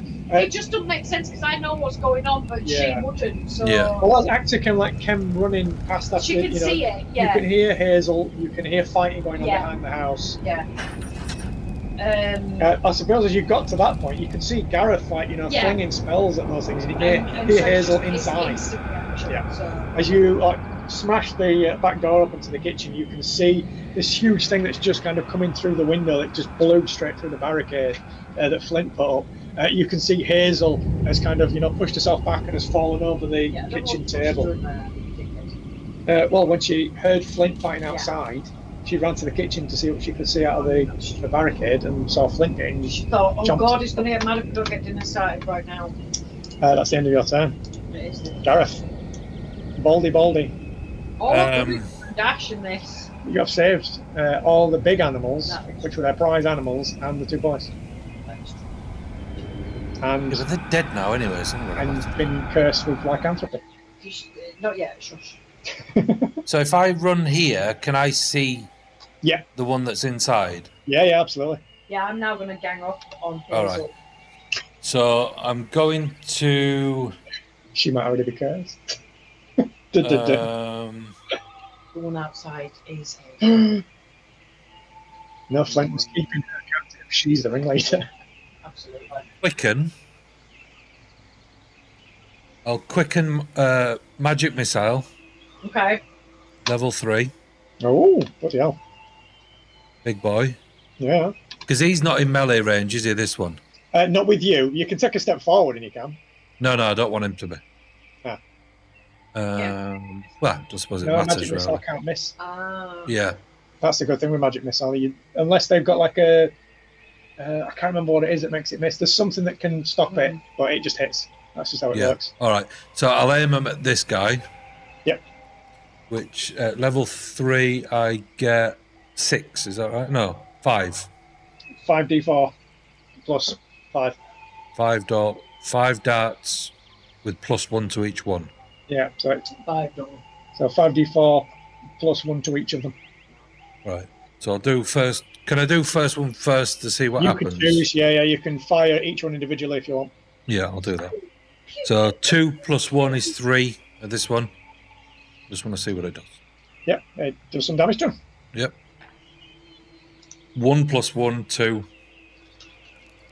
Does a little bit more damage. 4 + 1, shoot them all at him. 5. Yep. Oh, again 5. Hey. And then last one. 3 + 1, 4. Nice.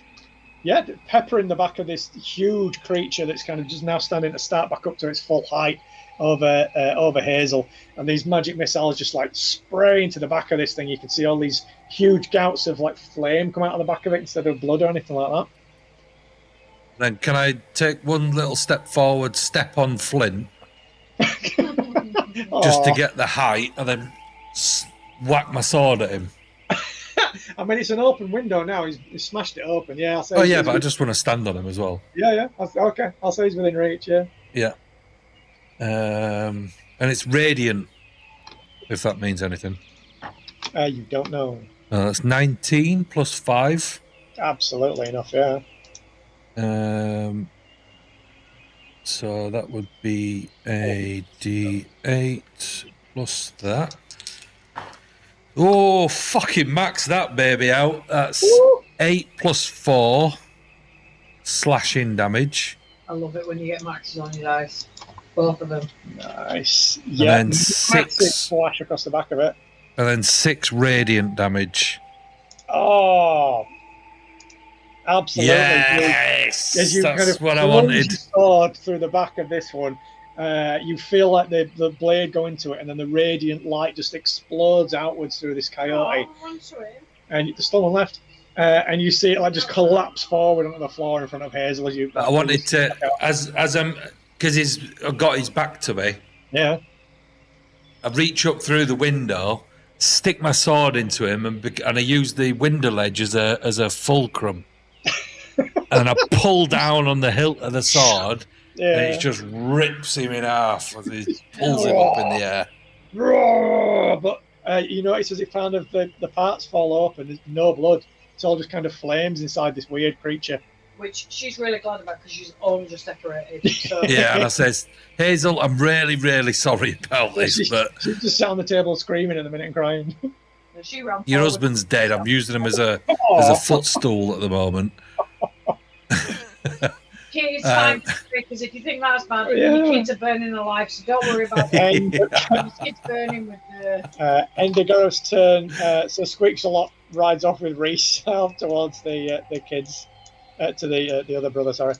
I need to do a wild surge check as well, don't I? Fireball. Oh shit! That's a 19. Oh. It was almost a 3, but it was a 19. Patcher, he's still grappling that guy at the minute. Yeah, he's gonna finish him off with a bitey bite. Bitey. That's a miss. Taily. He's another miss. 4 and a 7. Oh. How can he miss when he's grappled? I know. Back to this big boy. He's gonna swipe at Gareth. Yep.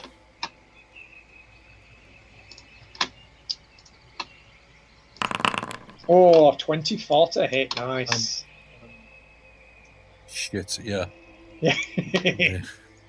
I've got my finger hovering over my first level spell slot of shield. That is 9 bludgeoning damage as it just punches you right in the kidney. And then he's going to try and bite you, Gareth. Fine. This is what. 13 is a miss. Luckily, you do not get bit. Good, because I was hovering over inspiration then. Actor's turn. Right, I see what happens to this dead thing. Yeah. And I mean, what I could do is you can get straight out through the window, back out and walk around, but that's not what I'm going to do.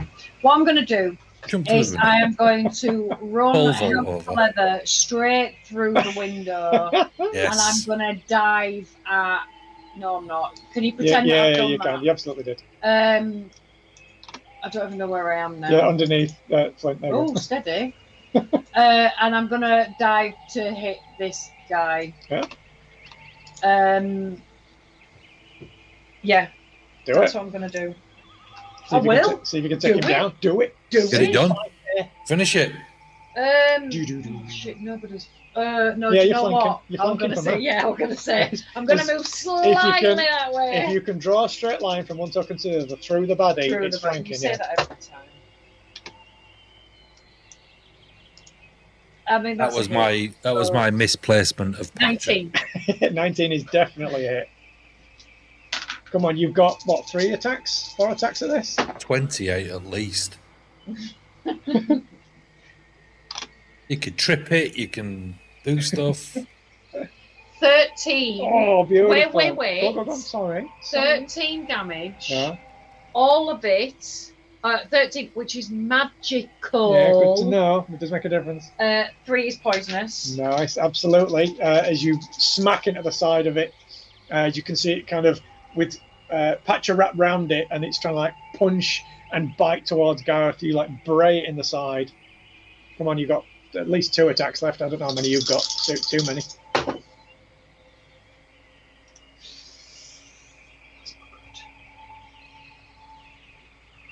15. That is a hit. Yes. Oh, I like that. That's a bit sexy. 17 damage, 3 of which is poison, all of which is magical. With the second blow, you incredibly injure the rib cage of it. You hear several ribs crack. You hear all the air come out of its lungs. You see flames gout out of its mouth as it tries to take a breath, and then squints and leans over down to try and steady itself with Patch is still attached to it. It's on his last legs now. I spend a key point, a flurry of blows. Finish him. I get a 19, and that's definitely. I'm not even adding Come anything. On. So but I'm only rolling 1 dice now. No, that was the lowest you could ever get. Come on. That is 4 magical because my unarmed strikes are magical. You ready? Yeah, go on. Break it down for me. Yay! And then what I do is I've got 1 more flurry, so. Turn around and punch Flint. What was the AC? What was Gary. the AC? His AC is 10. Oh, I just rolled a 10. They've got loads of hit points. They've got loads of hit points, but their AC is lower. I rolled a 10 for that's going to miss. So with my last flurry of blows, although he's already gone down and dead, I just punch him. You just wham in the back of the head. I just because I missed out. All I've been doing is running and dashing. I'm knackered. I want to punch something. And we are now out of combat. I see that Actor's got a wound, a bite wound. Yeah, my tail. I was going to say I've got tail growing, but I have actually already got a tail. So can I chuck my net on her? You can definitely try. Yeah. What are you doing, dickhead? I want to chuck my net at her. Why? I'm not willing. I don't know what's going to happen. No, I don't either. You've been bitten. I want to restrain you. I know, but I'm not going to go willingly. Well, you need to make a strength check. It's a DC 10 strength check to try and break out of the net. Me? Yep, if he's throwing a net on you, yeah. Can I say that I'm flanking him? So no, I'm just kidding. Hang on, he does have to make a ranged attack to see if he gets you with the net first. That's why I was a bit confused. I do hellish rebuke. I mean, you can do. He had damaged me. I have to make a ranged attack, do I? Yeah. Yeah, you have to. I'm not willing. You're not throwing a net over 4. me. So what's that? 9. Yeah. No. That would be a no. So the net misses and lands on the dead demonic coyote. What are you doing? And then I go, I thought it wasn't dead. Do you know what? For a minute there, that almost looked like you were trying to get me with a net. No. What's going on with your net there? Itching. Just My bite itches. With your back foot behind your ear. Oh, that's new. Jack! And then, Where are you at, Jack going? And then we go inside, and then you start wiping your ass on the floor. Oh. No, in all. I've joined. Oh, there's 2 of us. Oh. Why is there What are you 2? doing? I don't know. Press escape to be selected. Oh. What? How have you done that? I don't know. Get off me! Get off me! Just click your token on his own. Yeah. It's still got his select. How have you done that? I don't know. Drag a box around your token. Drag it. There. There you go. That's very weird. I think it was when we were all just out the window and I was trying to get me. Yeah, escape should deselect anyway. But anyway, so what I will do. The kids and Jack. We need to go check if they're all right. Yeah, first of all, one thing we haven't done in so long. One thing we haven't done in so long after we kill something is investigate it. Oh, that's true. But there were 2 teenage kids and. Oh yeah, but can I pick at least Flint's pockets? Can we see if he's absolutely. rummage through his pockets? Yeah, I'd do it maybe when she's not looking out the window. I'll shut the windows. I'll shut the blinds. You find the house keys. You find the keys to the padlocks, like on the barns. You find lots of small personal effects that are on him, like a little pocket watch and things like that. And you find a little coin purse that he had tied around his belt. which it only had like 20 or 30 silver in it max. Don't take it, Gareth. Don't be a douche. I'll take everything. There's I'll take everything. No, but I'm gonna put 10 gold in the pouch. Oh. She cremates the body. Don't even take the body. Gareth's at the funeral crying, and no one knows why. Yeah.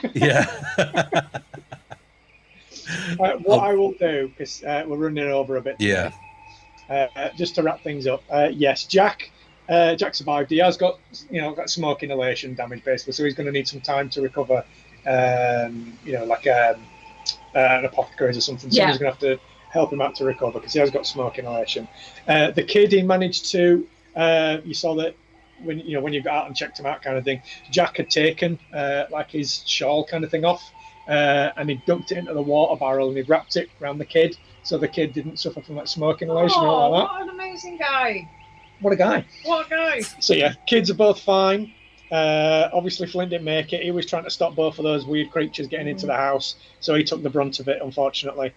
But you did save the house, so Hazel is now going to take what she finds on Flint, not knowing that he had 10 gold in his pocket. She's no idea what he must have sold or anything to get this kind of money.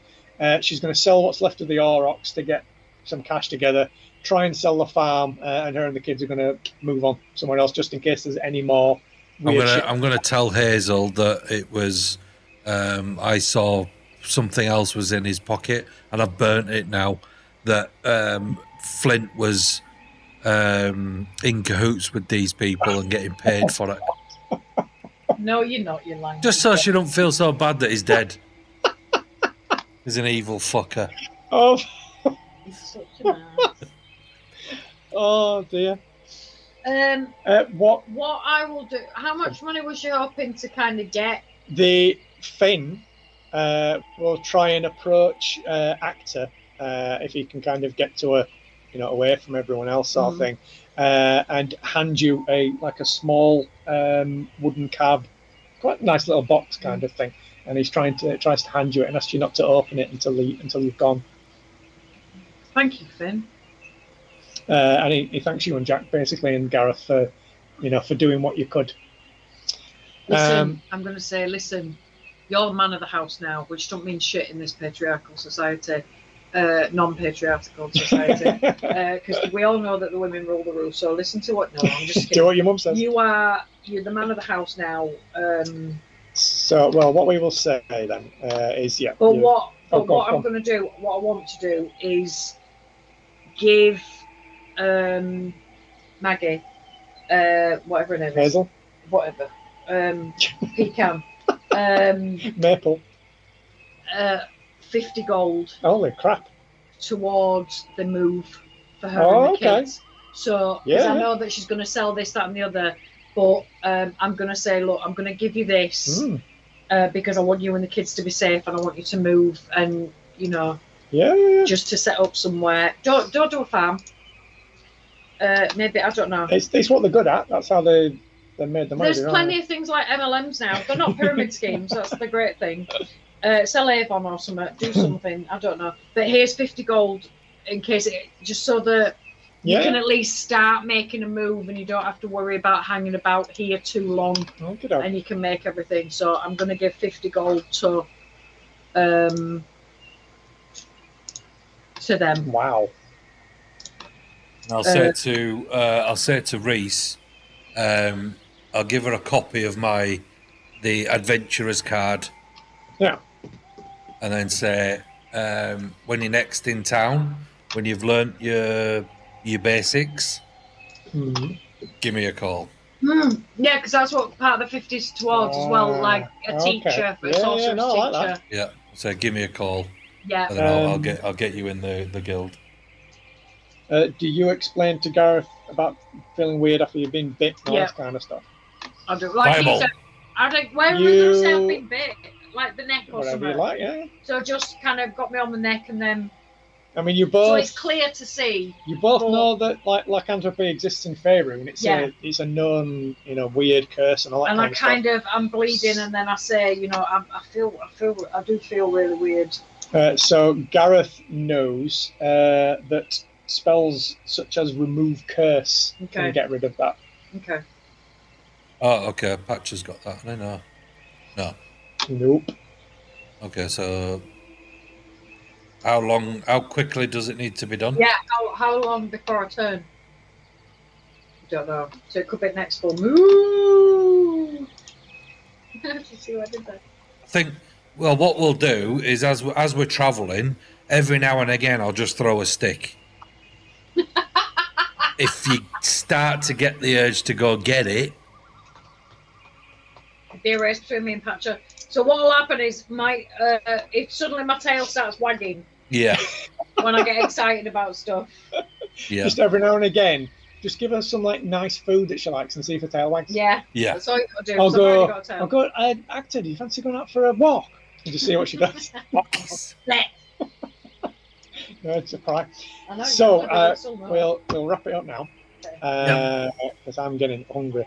What we will say then is, absolutely. You help them out with cash. You obviously help them out with, sorting out the house and everything, and get rid of all of these horrific monsters and stuff. If any of you kind of press Hazel for any more information, up to you guys. Yeah. I will cast prestidigitation into like a light bulb right in front of her. Shine it right in her face. No, but we will say, look, we did kind of hear something about, these coyotes. You had a dealing with some coyotes or something in the past. We've given her 50 gold. She's not going to be shy about it. For expediency, what she basically gives up is that the family were targeted due to a long-forgotten feud between their ancestors and the pack, who basically, once all lived together, and they're still being targeted, even though they've left the pack they were once part of. So, is there anywhere safe that she can go? She doesn't know. That's why they've been moving so much. But all they can do is try and move again, because obviously their pack knows where they are. They sent all these things. Is there no spell or something that can maybe give them a different identity? No, but there's things like pass without a trace and stuff like that that will get cast on, so you won't be able to follow them. Do you know what? We'll tell her that and just say, look, there is these spell things that maybe try find. I mean, double check, because there are a lot of scam artists out there, but maybe try those and stuff. You head back with Jack back towards Varusrond once they're all ready to we get end up moving on. That kind of stuff. Patch them back together again. I'm going to open that box. When you open the small carved wood box, you see inside. It's a little handwritten letter. Son saying how much they appreciate all this kind of stuff, with his life savings in of 15 silver, and the small grandfather's wand that the daughter put in there as well. I don't want this. Actor's now got the wand. Whatever you want to do with it is up to you, but you've now got the wand. Well, I mean, I'll keep it, but I didn't want it. I want him to keep it. What's the wand for? It's just a magic item. It's a Fernian Ash wand, so a single magic wand, basically used as a focus for casting spells and things, but it also adds +1 to all fire spells because it's attuned to fire. Woohoo! A plus what? +1 to fire spells. +1 to the attack or +1 to the damage? To both. Oh. There you go. I need to hit first. Oh no, +1 to that. +1 to hit, and then +1 to damage as well. +1's not going to do much when you roll a freaking 2. But I'll say it could do for running a 5. I'll say we get a long rest in there as well, so that everyone, so we'd have to remember for next time. Good. And how we will finish up is you kind of get back to the to Varusrond. You get back into the city. You get Jack into some proper medical treatment kind of thing, so you know that he's going to be okay. Yeah. After another day or so, you're still hearing talk that the train has never taken this long to arrive before. You are approached by a member of House Orion called Rayen. When I bring up the... Oh, that's not our house, is it? No. Oh, is that the other house that we've chosen? No, this is the one that we think did something with the mine.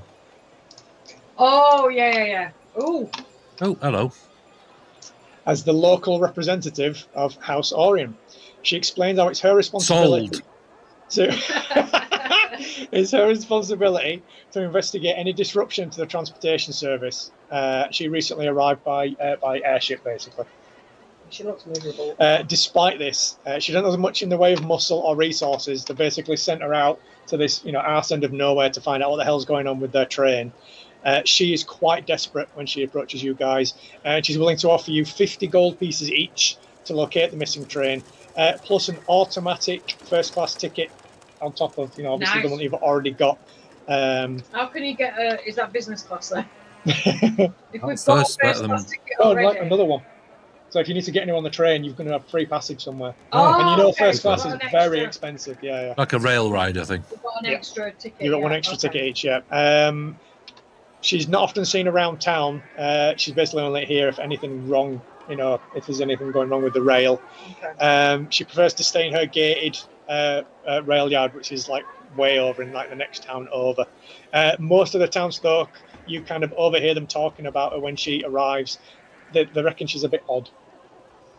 If you try and ask around town, it's said rumours-wise around her that she hires goblins and other outsiders, which draws grumbles because they don't particularly like goblins in the town doing work.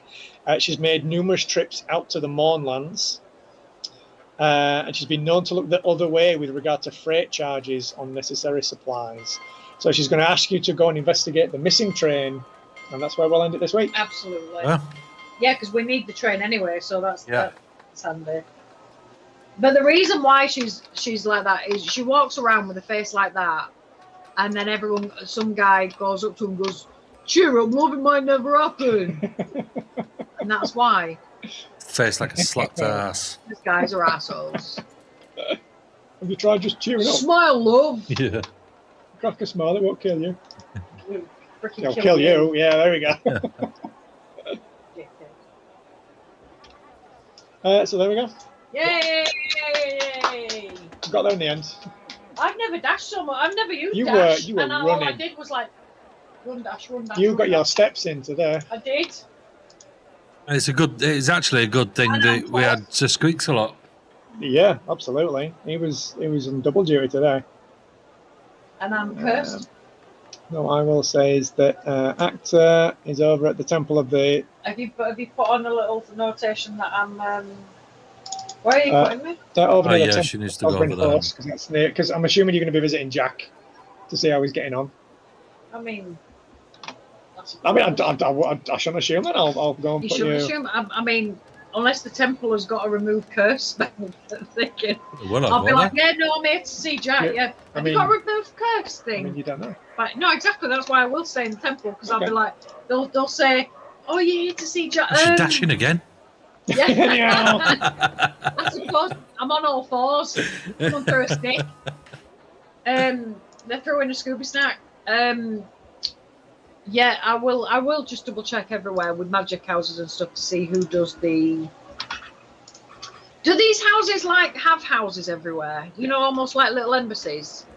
So can I call into our house that is here? House Kenneth. You can see if there's a House Kenneth representative. Yeah, like almost if they've got an embassy. Yeah. Like countries have got embassies. And then maybe go to the house because surely I can trust them. Yeah, well, you know that Alphonse de Kenneth, the foreman of the mine, lives in the town. So he must have a house. He's a dodgy he must have a house of Kenneth somewhere.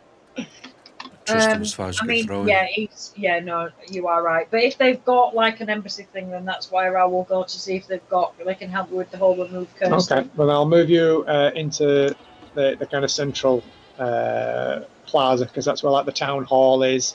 You've got the library. You've got the like you say, like all the major houses that have a representation of Gotham, in the centre of the town. And that's what I'll be doing. I have been to go see Jack, but he's fine. He's resting. So there you go. Excellent. Yeah. Perfect. Long game today. That was good. It was. Well, it was mainly technical issues, to be fair. Yeah, that's true. Yeah. Phew. This seemed to be all right, though. So it might be just the fact that it's in my computer. Oh, it could be, yeah. Yeah. Well, it took 2 hours or so before it started. That is true. But once it did, it was like every 5 minutes, which was very annoying. Which means it may be, I don't know if it's a RAM issue or something where it's... It could be. It very easily. Takes or maybe when it gets too hot or something, I don't know. But yeah. Usually if it's a time thing, it's... There's a reason for it building up to it. Yeah. Yeah, it could very easily. Well, we'll try and figure something out, but... Yeah. Yeah, okay. Okay, all right. All right, then. Same time next week. Yeah, okay. See you later. See you later. Bye. Bye. Bye.